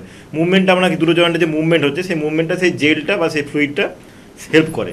তো সেটা কী হয়, একটা সময় হতো একটা সময় ধরুন আফটার 35, আফটার 40, যার ক্ষেত্রে যেমন, কারোর ক্ষেত্রে ধরুন ক্যালসিয়াম তাড়াতাড়ি চলে এসছে বা ইয়ে হয়েছে, তো সেক্ষেত্রে দেখা যেত একটা সময় পর সেই জেলটা শুকিয়ে যেত, একটা কড়কড় কড়কড় আওয়াজ হয়, মানে যে সেই যা শুকিয়ে যাওয়ার পর একটা হাঁটাচলা করলে সে শুনতে হবে যে একটা আওয়াজ হচ্ছে, একটা কড়কড় কড়কড় একটা আওয়াজ হচ্ছে, যে তার দুটো মানে হাড় ঘষা খাচ্ছে। আওয়াজটা খুব জোরে হয় না, বাট শুনতে পাওয়া যায়, বোঝা যায় আওয়াজ হচ্ছে, সেই সিঁড়ি ভাঙতে উঠছে একটা আওয়াজ হচ্ছে, সে একটু জোরে দৌড়াচ্ছে একটা আওয়াজ হচ্ছে। তো এই জিনিসটা হতো, কিন্তু এখন সেটার কোনো বয়স নেই, এখন সেটা 25-এর পরেও হচ্ছে, 30-র পরেও হচ্ছে, আবার 35-এর পরেও হচ্ছে। তো এই জিনিসটা যে জেলটা আছে, যে জেলটা শুকিয়ে যাওয়ার জন্য নি জয়েন্টে পেনটা শুরু হয়। তো সেইটা হলে কী হবে, আমাদের সিঁড়ি ভাঙা কমাতে হবে। ভারী জিনিস তুলতে গেলে দেবেন আমাদের একটা নিতে প্রেশার পড়ে দেবেন, যখন কোনো ভারী জিনিস তুলতে, যারা দেবেন জিম টিম করে তারা বলতে পারবে, তারা কোনো ভারী যেমন ওয়েট লিফটিং করে যেমন পাটা দেখবেন অনেকে কাঁপে দেখবেন, বা অনেকে দেখুন কেউ একটু ট্রেক করছে তার দেখবেন যেমন হাঁটাচলা করছে বা সকালে করছে পা কাঁপছে, কারণ কি ওই জেলটা শুকিয়ে গেছে বা ওই ভরটা সেই হাঁটুর যে বোন আছে নিতে পারছে না। তো সেই ক্ষেত্রে কী হয়, তখন বোঝা যাবে যে আর্থ্রাইটিস হয়েছে বা নি জয়েন্ট পেন হচ্ছে। তো নি জয়েন্ট পেন হলে এরকম না যে পা তার ঘন্টায় ওই জায়গাটা লাল হয়ে যাবে, ফুলে যাবে, অনেক ক্ষেত্রে ফুলে যায়, সেটা আলাদা কারণ, কিন্তু সবার ক্ষেত্রে কিন্তু ফোলে না। প্রথম একদম ইনিশিয়াল স্টেজে কী হয়, ব্যথা শুরু হয়, একটা আওয়াজ শুরু হয়, একটা ইয়ে শুরু হয়, আর সে ওঠা বসা করতে পারে না, এই জিনিসটা হয় আর কি। তো সেই ক্ষেত্রে কী হয়, ওই জেলটা আপনার এই আমাদের যে পঞ্চকর্মা থেরাপি আছে আয়ুর্বেদে, সেই থেরাপির মাধ্যমে জেলটাকে রিস্টোরেশন করা যায়, মানে ফিরিয়ে আনা যায়। কম বয়সের হলে ধরুন 50-র মধ্যে হলে সেই জেলটাকে সাময়িকভাবে একটা ফিরিয়ে আনা যায়, কারণ একটা বয়সের পর তো সেই জেলটা শুকিয়ে যাবেই, কিন্তু সেইটা অতটা সমস্যা না, কিন্তু কম বয়সে হলে কী হবে, সেই জেলটা ফিরিয়ে আনা যায়। তো এই যে থেরাপিটা আছে এখানে বডিকে যে আপনার টক্সিফিকেশন হয়ে গেছে বডির মধ্যে, যে খাওয়া দাওয়ার কারণে বলুন বা আমাদের এমনি হেলদি মানে আনহেলদি লাইফস্টাইলের কারণে বলুন, সেইগুলোকে ইয়ে করে যে থেরাপিটা চলে আমাদের এখানে 15 দিন 1 মাস, সেই থেরাপির ইয়েতে আপনার এই জেলটা আবার ফিরে আসে, এই রোগের সমাধান হয়। এটার জন্য কোনো নি রিপ্লেসমেন্টের বা কোনো পেন কিলার সারা যেমন খেয়ে যাবে এগুলো কোনো দরকার নেই। একদম। তাহলে কিন্তু আপনার হাঁটুতে ব্যথার যদি সমস্যা থাকে, আপনার যদি কোমরে ব্যথার সমস্যা থাকে, বা আপনাকে যদি অপারেশনের কথা বলা হয় বা ইনজেকশন নেওয়ার কথা বলা হয়, তাহলে একটু ভাবতেই আপনি পারেন। দেখুন, সব প্যাথের প্রয়োজনীয়তা রয়েছে, সব কিছুকে নিয়ে আমাদের চলতে হবে, কিন্তু যেটা আপনার মনে হচ্ছে যে অন্য কেউ ভালো নেই বা যেটার রেজাল্ট সেরকম ভালো বলে শোনা যায় না, সেটা নিয়ে কেন আপনি নিজে এক্সপেরিমেন্ট করবেন? আপনি তো মানুষ, আপনি তো গিনিপিগ নয়। আপনি তো নিজেকে গিনিপিগ ভেবে বারবার এক্সপেরিমেন্ট করতে পারেন না, যে একবার করে দেখি ভালো হলাম না, আরেকবার অপারেশন করে দেখি ভালো হলাম না, দেখি আর লাস্টবার ভালো হই কিনা। প্লিজ এরকম করবেন না। অপারেশন ছাড়া ভালো হয়েছে এরকম প্রচুর উদাহরণ আমাদের কাছে রয়েছে। তো যদি আসতে চান, যদি বিষয় সম্পর্কে জানতে চান, তাহলে কিন্তু চেম্বারের দরজা সর্বদা আপনাদের জন্য খোলা, পৌঁছে কিন্তু যেতেই পারেন। অনেকে আবার আরও একটা কথা বলেন, ঘুম থেকে ওঠার পর মনে হচ্ছে যেন গোড়ালিটা খুব ব্যথা করছে, একটু হাঁটাচলা করার পর মনে হচ্ছে ব্যথাটা ধীরে ধীরে কমে যাচ্ছে, তাই সকালে মনে হয় ডাক্তারের কাছে যাব, সন্ধ্যার পর সেটা আমি ভুলে যাই, আবার পরের দিন সকালে মনে হয়। তো এই অভ্যাসটা মোটেই ভালো নয়। তবে কেন ব্যথাটা হচ্ছে এটা ডাক্তারবাবুর থেকে অবশ্যই একটু জেনে নিতে পারি। দেখুন দুটো কারণে হয় যে হাঁটু গোড়ালি ব্যথা হয়, যেটা একটা হচ্ছে গোড়ালি ব্যথা হয় ওখানে আপনার ক্যালকিনিয়াস পাত মানে যেটাকে বলে ক্যালসিয়াম ডিপোজিট হচ্ছে ওইখানে জয়েন্টে আপনার হালকা করে যে গোড়ালিটা আছে আমাদের গোড়ালির যে জয়েন্টটা আছে সেখানে হাড়টা অল্প পরিমাণ বাড়ে আর কি, সেটা আপনি এক্সরে করালে বুঝতে পারবেন, এটা স্পাইকের মতো দেখা যায়, মানে সেটা ছুঁচানো জিনিসটা হয়, হাড়টা বাড়ে, তো খুব ধীরে ধীরে হয়, এটা কিন্তু মানে এক্সরে রিপোর্ট সেটা বোঝা যাবে না, কিন্তু ওই যে গোড়ালির ওই জয়েন্টটা ওখানটা ব্যথা করে এই জিনিসটা কিন্তু হয়, ঠিক আছে, এটা হচ্ছে একটা হয়। আরেকটা হয় ইউরিক অ্যাসিড ডিপোজিশন, যে আমাদের ওখানে যেমন বলে না ল্যাকটিক অ্যাসিড অনেক সময় জয়েন্টে জমে গেলে ব্যথা শুরু হয় অনেকক্ষণ দীর্ঘক্ষণ হেলান দিয়ে থাকলেই করলে, সেরকম এটা হচ্ছে ইউরিক অ্যাসিড ডিপোজিশনের কারণে গোড়ালিতে ব্যথাটা হয়। তো দুটো কারণে, একটা ক্যালকিনিয়াস পার মানে ক্যালসিয়াম ডিপোজিশনে হচ্ছে, আর একটা হচ্ছে ইউরিক অ্যাসিড ডিপোজিশন, এই দুটো কারণে হয়। এবার এগুলো হচ্ছে আমি মেডিকেল টার্ম বললাম, এগুলো আপনারা মানে যোগাযোগ না করলে বা আপনারা এসে না প্রবলেম বলে বোঝা নিজেরা ট্রিটমেন্ট করতে যাবেন না, যে আমি হচ্ছে মানে আমি ইউরিক অ্যাসিড মেডিসিন খেয়ে নিলাম করে নিলাম, এরকম কিন্তু করবেন না, তাহলে কিন্তু হয়তো আপনার অন্য কারণে হচ্ছে কিন্তু আপনি অন্য কিছু করলেন, তো সেটা হিতে বিপরীত হয়ে যাবে। তো হিতে বিপরীত না হওয়ার জন্য আপনারা এটা ট্রিটমেন্টের জন্য আমাদের যে এনবিপির চেম্বার আছে নিয়ারেস্ট, সেখানে যোগাযোগ করুন, সেখানে আমাদের এক্সপিরিয়েন্স ডক্টররা আছেন, সেখানে আপনার এই কী হয়েছে অ্যাকচুয়ালি ক্যালকিনিয়াস পার হয়েছে না আপনার ইউরিক অ্যাসিড ডিপোজিশন ব্যথা হচ্ছে সেই কারণে বলা হবে, সেই কারণে আপনাকে ফুড হ্যাবিট আপনার চেঞ্জ করতে হবে, কী খাওয়া উচিত কী খাওয়া উচিত না, সেগুলো আপনাকে একটা মানে ভালো করে জিনিসটা বলে দেওয়া হবে আর কি। ডাক্তারবাবু আরও একটা বিষয় জানতে চাইবো, বাঙালিদের তো পেটের সমস্যা থাকেই, বাঙালি কেন অবাঙালিদেরও পেটের সমস্যা থাকে, দীর্ঘদিনের পেটের সমস্যা বা দীর্ঘদিনের আমের সমস্যা, সেখান থেকে আমবাত বা রিউমাটয়েড আর্থ্রাইটিস হওয়ার একটা সম্ভাবনা আছে, এটা কম বেশি আমরা প্রত্যেকেই জানি। তবে এই সমস্যাটা কি একটু ভালো করে বোঝা এবং এর ট্রিটমেন্ট সেটা একটু আপনার থেকে একটু শুনবো। অ্যাকচুয়ালি রিউমাটয়েড আর্থ্রাইটিস ব্যাপারটা হচ্ছে আমরা শর্টে বলি আরে ফ্যাক্টর আরে, তো এই রিউমাটয়েড আর্থ্রাইটিস ব্যাপারটা এখন একটা মানে বেশ একটা ফ্যান্সি নেম হয়ে গেছে রিউমাটয়েড আর্থ্রাইটিস, বাট এই জিনিসটা আমবাত নামে বা আমবাত ব্যাপারে চিকিৎসাটা বহুদিন আগে আমাদের আয়ুর্বেদে চলে আসছে, এটা ট্রিটমেন্ট কিন্তু আজকে না, একটা হাজার হাজার বছর আগে ট্রিটমেন্ট চলে আসছে এই জিনিসটা, এটা এখন একটা নামটা হয়েছে বলে লোকে জানছে, কিন্তু আমবাত নামটা অনেকেই জানে না হয়তো, যে আমবাত আবার কী জিনিস, আমের আবার কোনো বাত হয় না, কিন্তু আমবাত হয়, আমবাতটাই হচ্ছে রিউমাটয়েড আর্থ্রাইটিস, যেটা অস্ট্রিও বললাম ওটা হচ্ছে অস্থিবাত, ওটা বয়সের কারণে হয় বা ক্যালসিয়াম ডেফিসিয়েন্সির কারণে হয়, কিন্তু আমবাতটা সম্পূর্ণ অন্য কারণে হয়, এখানে না কোনো বয়স লাগে না কোনো ক্যালসিয়াম ডেফিসিয়েন্সি লাগে, এটা পুরোপুরি হয় আমাদের দীর্ঘদিনের পেটের সমস্যা, দীর্ঘদিনের অম্বল হচ্ছে, দীর্ঘদিনের অ্যাসিডিটি, দীর্ঘদিনের গ্যাস, এই কারণে এই আমবাত হয়। আমবাতের কোনো বয়স হয় না, আমবাত আপনার 15 বছর হতে পারে, 25 হতে পারে, আবার 35 হতে পারে, আমবাতে কোনো বয়স হয়। আমবাতে কী এফেক্টেড হয়, আপনার স্মল জয়েন্ট এফেক্টেড হয়, যেমন ধরুন আমাদের হাতের যে ফিঙ্গার জয়েন্ট আছে, রিস্ট জয়েন্ট আছে, এই যে জয়েন্টগুলো আছে স্মল যে আমাদের ধরুন আঙুলের গিট আছে, এইসব জয়েন্ট হয়, পায়ের আঙুলের গিট, এই জয়েন্টগুলো আপনার পেন শুরু হয়, একদম স্মল জয়েন্টে পেনটাই পুরো প্রিকিং পেন হয়, আর এই পেনে কিন্তু কোনো এরকম না যে গরম সেক বা ঠান্ডা সেক আমার কাছে না জেনে ফ্রিজের একটা বরফ বের করা হয়তো এখানে লাগিয়ে নিল, এটা কিন্তু ক্ষতি করবে, খুবই বাজেভাবে ক্ষতি করবে, এই জিনিসটা কিন্তু নিজেরা করবেন না, যে আঙুলে গিটে গিটে ব্যথা করছে একটু ফ্রিজ থেকে বরফ বের করে হাতে লাগিয়ে নিই বা একটু হট ব্যাগ হাতেই করে নিই, একদম করবেন না, এই জিনিসে কিন্তু এটা পুরোপুরি বারণ আছে, যে আমবাতের ক্ষেত্রে এরকম করে কিন্তু হয়, আমবাতের ট্রিটমেন্ট হয় অন্যভাবে, যেটা প্রপারলি সায়েন্টিফিক্যালি ট্রিটমেন্ট হয়, সেটার জন্য আপনাকে আয়ুর্বেদিক ট্রিটমেন্ট করতে গেলে যোগাযোগ করতে হবে, এটা নিজেরা যে একটা ফ্রিজ থেকে বরফ বের করে হাতে রেখে দিলাম সাময়িক আরাম লাগছে, পরবর্তীকালে এমন হয়ে যেতে পারে আপনার হাতের ওই মানে জয়েন্টটা আপনি মুভমেন্টই করতে পারছেন না, বা আঙুল লক হয়ে যাচ্ছে, আমাকে হয় আঙুল লক হয়ে যাচ্ছে, এগুলো কিন্তু মানে আমবাতের একটা পূর্ব লক্ষণ। তো আমবাত হয় পেটের সমস্যার কারণে, দীর্ঘদিন ধরে পেটের সমস্যা, দীর্ঘদিন ধরে কনস্টিপেশন, দীর্ঘদিন ধরে বার্নিং সেশনে হচ্ছে, বলা বুক জ্বালা করছে, গ্যাস অম্বল বদহজম হচ্ছে, এই সমস্যা একটা ক্রনিক স্টেজ হচ্ছে আমবাত। একদম রিউমাটয়েড আর্থ্রাইটিসে ভুগছেন এরকম মানুষের সংখ্যা কম নয়, কিন্তু আমাদের চেম্বারে দেখা যায় একেবারে টেরা ব্যাকা আঙুল নিয়েও কিন্তু অনেকে আসছেন এবং তাদের কষ্টটা তারাই কিন্তু উপলব্ধি করতে পারেন। একটা গ্লাস ধরতে তাদের সমস্যা, নিজেদের কাজটুকু করে নেওয়ার সমস্যা, দেখে খারাপ লাগে এবং এই খারাপটা আরো অনেক বেশি লাগবে যদি এটা আমার হয় বা আপনার হয়, তখন আমরা উপলব্ধি করতে পারবো সত্যি যে কোনো সমস্যা কতটা জটিল। বলি না দাঁত থাকতে দাঁতের মর্ম বোঝা উচিত, সেরকম ভাবে যে কোনো আমাদের অর্গানে গুরুত্বপূর্ণ, সেটা যখন খারাপ হয়, সেটা যখন ঠিকঠাক কাজ করে না, তখন আমরা বুঝতে পারি আরে এই আঙুলটারও তো কত প্রয়োজনীয়তা রয়েছে। তাই সবসময় গুরুত্ব দিন নিজের প্রতি, নিজেকে সব থেকে বেশি ভালোবাসুন। আপনার কোনো শারীরিক অসুস্থতা তৈরি হলে কিন্তু যোগাযোগ করুন, আপনার ইচ্ছে যদি থাকে অবশ্যই এনবিপি ইউনানি আয়ুর্বেদা রিসার্চ সেন্টারে চলে আসুন, আর না হলে যে কোনো আপনার পছন্দের প্যাথি, পছন্দের চিকিৎসকের পরামর্শ নিন। ফেলে রাখবেন না, রোগকে জটিল করবেন না, নিজে কষ্ট পাবেন না বা নিজের পরিবারের মানুষদেরও ভোগাবেন না। কে আছেন বলুন? নমস্কার। নমস্কার, আমি বারুইপুর থেকে বলছি। হ্যাঁ বলুন, কি সমস্যা আছে? আমার খুব গ্যাসের প্রবলেম হচ্ছে, মানে যা খাচ্ছি তাই একটু গ্যাস হয়ে যাচ্ছে, মানে ভীষণ গলা জ্বালা করছে, বুক জ্বালা করছে। আচ্ছা, কদিন ধরেই খাচ্ছি, একটু খাবারগুলো একটু রিচ খাবার হয়ে গেছিল খাওয়া, কদিন স্পাইসি খাবার। আপনি যদি কিছু বলেন আমি কি ধরনের খাবার খেলে একটু ভালো থাকবো বা রিচ খাবো, একটু খুব অসুবিধা হচ্ছে। আচ্ছা, বয়স কত আপনার? আমার 34। 34। এই সমস্যাটা কি আগেও হয়েছে না এই রিসেন্ট হচ্ছে? রিসেন্ট না, মানে একটু বেশি ভারী খাবার খেলেই তো এই সমস্যাটা হয়। আচ্ছা, রেগুলার কোনো মেডিসিন খান না মাঝে মধ্যে গ্যাসের ওষুধ খান? না না, ওই যে তখন একটু বাড়ি থেকে কিনে খাওয়া হয়ে যায়, গ্যাসের ওষুধ যেটা হয় মাঝে মাঝে, সেটা করে আবার ভালোই রিলিফ পাই, আবার আচ্ছা। সেই সমস্যাটা তৈরি হয়। ঠিক আছে, আমি বলছি, আপনি স্ক্রিনে শুনুন। দেখুন, আপনি যে বললেন যে এরকম, আপনি নিজেই বললেন যে রিচ খাওয়া দাওয়া হয়ে গেছে, সেই কারণে আমার এই সমস্যা হয়েছে। এবারে দেখুন, রিচ খাওয়া দাওয়া করলে তো আপনার গ্যাসের সমস্যা আসবে, এটা তো আপনার কেন, যেখানে এক্ষেত্রে আমি যদি খুব রিচ খাওয়া দাওয়া করি সেক্ষেত্রে আমারও সমস্যা হবে। তো এইটা আপনাকে একটু বুঝতে হবে যে আপনার 34 এজ বললেন, তো এই বয়সে আপনার যদি আগেও নিশ্চয়ই গ্যাস সমস্যা ছিল, তো আপনি খাওয়া দাওয়াটা ইয়ে করুন। হ্যাঁ, মাঝে মধ্যে খাওয়া দাওয়া করছেন, সেটাকে যে মাঝে মধ্যেটা যেমন সপ্তাহে 4 দিন 5 দিন হয়ে যায়, এটা ট্রাই করুন যে সপ্তাহে 2 দিন 3 দিন নিরামিষ খাবার ট্রাই করুন। নিরামিষে কি প্রোটিন নেই? নিরামিষ খাবারেও খুব ভালো প্রোটিন আছে। এরকম না যে আমিষে প্রোটিন আছে নিরামিষে প্রোটিন নেই, এটা কিন্তু একটা ভুল ধারণা। নিরামিষ খাওয়াটা অভ্যেস করুন, এরকম না সপ্তাহে রেগুলার খান, মাঝে মধ্যে খান। যেমন অনেকে দেখবেন বৃহস্পতিবার দিন পুজো আর্চা করে বলে বেশ নিরামিষ খায় বাড়িতে, অনেকে শনিবার দিন খায়, কেউ শুক্রবার খায়। তো এরকম সপ্তাহে 2-1 দিন রাখুন, যেদিন নিরামিষ খাবেন সেদিন একটু শাকসবজি খাবেন, সেদিন একটু মানে অ্যানিমেল প্রোটিনটা খাবেনই না বলতে গেলে। এটা নিজের জন্য, এটা কিন্তু কোনো অন্য কারণে না, নিজের জন্য করলেন। বাকি দিনগুলো খাওয়া দাওয়া করলেন, কিন্তু এবারে আপনি হেলদি খাওয়া দাওয়া করুন। রিচ খাওয়া দাওয়া করেছেন বললেন, ঠিক আছে, খাওয়া দাওয়া বললেন না, ডায়েট বা এরকম ডায়েট ছাড়া কিছু হয় না। আমাদের বাড়িতেই সব কিছু আছে, আমরা সেটা নিজের চোখের সামনে কিন্তু দেখতে পাই না।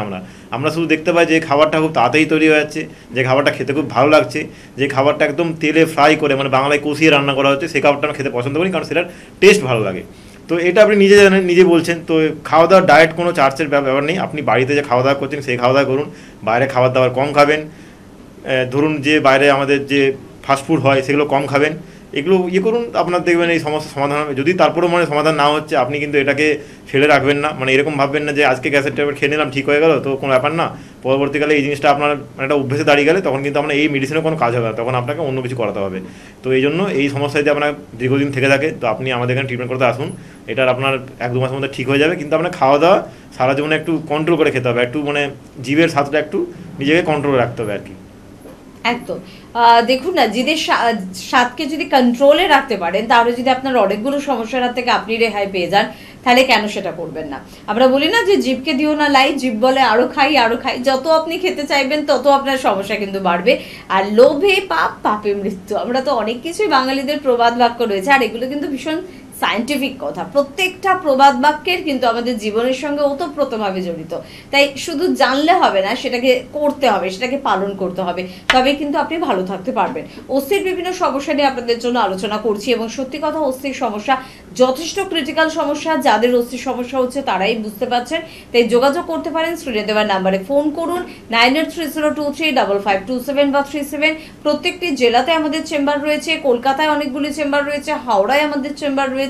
শুধুমাত্র আপনার বাড়ির কাছে কোন চেম্বারটি রয়েছে জানতে হলে স্ক্রিনে দেওয়া নাম্বারে ফোন করুন, তারা সম্পূর্ণভাবে আপনাদের সহযোগিতা করবে। আরো দুটো ক্রিটিক্যাল অস্থির সমস্যা নিয়ে আলোচনা করতেই হয়, না আলোচনা করলে মনে হয় যেন পাপ করলাম কিছু একটা। কারণ হচ্ছে আমরা সচেতন করার জন্য এই অনুষ্ঠান আপনাদের করছি, তাই এই বিষয়টা নিয়ে যদি আপনাদের সচেতন না করি, সেটা আমাদের অন্যায় হবে, আমাদের ভুল হবে। একটা হচ্ছে অ্যাঙ্কোলাইজিং স্পন্ডালোসিস, এবং আরেকটা হচ্ছে সোরিয়াসিস থেকে সোরিয়াটিক আর্থারাইটিস। এবং যাদের এই সমস্যা দুটি আসে, তারা কিন্তু টের পায় যে হাড়ের ব্যথা কতটা মারাত্মক ব্যথা। প্রথমে একটু অ্যাঙ্কোলাইজিং নিয়ে একটু জানবো। অ্যাঙ্কোলাইসিস স্পন্ডালাইসিস হচ্ছে একটা অটো ইমিউন ডিজিজ, যেটাকে আমরা অ্যাকচুয়ালি মডার্ন সায়েন্সে বলছি এটা অটো ইমিউন ডিজিজ, কিন্তু এটা আয়ুর্বেদের ট্রিটমেন্ট আছে। তো আমি সেটা পরে যাচ্ছি, আমি আগে বলছি এটা কী জিনিস। এটা হচ্ছে আপনার একটা মানে শরীরের মধ্যে একটা প্রোটিন ফাউন্ড হয়, মানে একটা প্রোটিন পাওয়া যায় একটা নির্দিষ্ট ব্লাড টেস্ট করলে, সেটার নাম হচ্ছে HLA-B27, মানে HLA/B27। এই টেস্টটা করলে যে একটা স্পেসিফিক প্রোটিন আছে, যে প্রোটিনটা আপনার জয়েন্টে পাওয়া যায়, তো সেই প্রোটিনটা হচ্ছে অটো ইমিউন। মানে সেটা যদি কারো শরীরে পাওয়া যায়, তো তার ক্ষেত্রে তার স্পাইনের ক্ষেত্রে মানে স্পাইন টেন্ডারনেস থাকে, মানে দুর্বল থাকে, বা তার জয়েন্টে যে একটা প্রিকিং পেন হয়, এমনকি তার জয়েন্ট স্টিফ হয়ে যেতে পারে, তার মুভমেন্টও সে না করতে পারবে। মানে এরকম একটা সময় চলে আসতে পারে যে সে ঘাটটা এই সাইড থেকে এই সাইড নিয়ে যেতে পারছে না। এটা একটা খুব আমি মানে সিভিয়ার কেস বললাম, এটা কিন্তু প্রথমে হয় না। তো এই জিনিসটা হওয়ার আগে তাকে ট্রিটমেন্ট করতে হবে। তো HLA-AB27 পজিটিভ কিন্তু যে কোনো ক্ষেত্রে হতে পারে, মানে এটা কোনো কারণ নেই, এটা কোনো কারণ মানে ধরুন কারো জেনারিক্যালি হচ্ছে, মানে কারো ফ্যামিলিতে ছিল, তার কারণে এই জিনিসটা এসছে। এগুলো কোনো মানে এরকম না কোনো একটা সবার হিস্ট্রি লাগে। তো এই জিনিসটা হলে অনেকে ধারণা থাকে, এটা যখন আমার পজিটিভ এসছে, মানে HLA-B27 পজিটিভ আসা মানে সেটা হচ্ছে অ্যাঙ্কোলাইসিস স্পন্ডালাইসিস। তো এটা পজিটিভ এসছে মানে আমার এই সমস্যাটার সমাধান হবে না, এটা ভুল ধারণা। এই সমস্যার সমাধান হয়। আপনারা নেটে সার্চ করে দেখতে পারবেন এই সমস্যার সমাধান আয়ুর্বেদে হয়েছে, আগেও এখনও হচ্ছে, পরবর্তীকালেও এটা সমস্যার সমাধান হবে।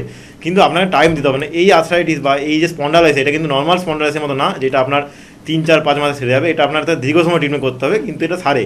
লোকে ধৈর্য ধরতে পারে না, মানে সারে না। আর এর কোনো ট্রিটমেন্ট নেই, এটার কারণ এটা লোকে অ্যাকচুয়ালি এটা পেন কিলার দিয়ে জিনিসটাকে দাবিয়ে রাখা হয়।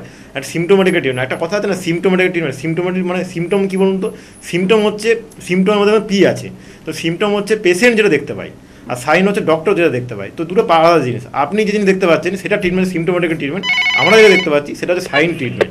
তো সাইনের ট্রিটমেন্টটা তো সেটা আপনারা বুঝতে পারবেন না।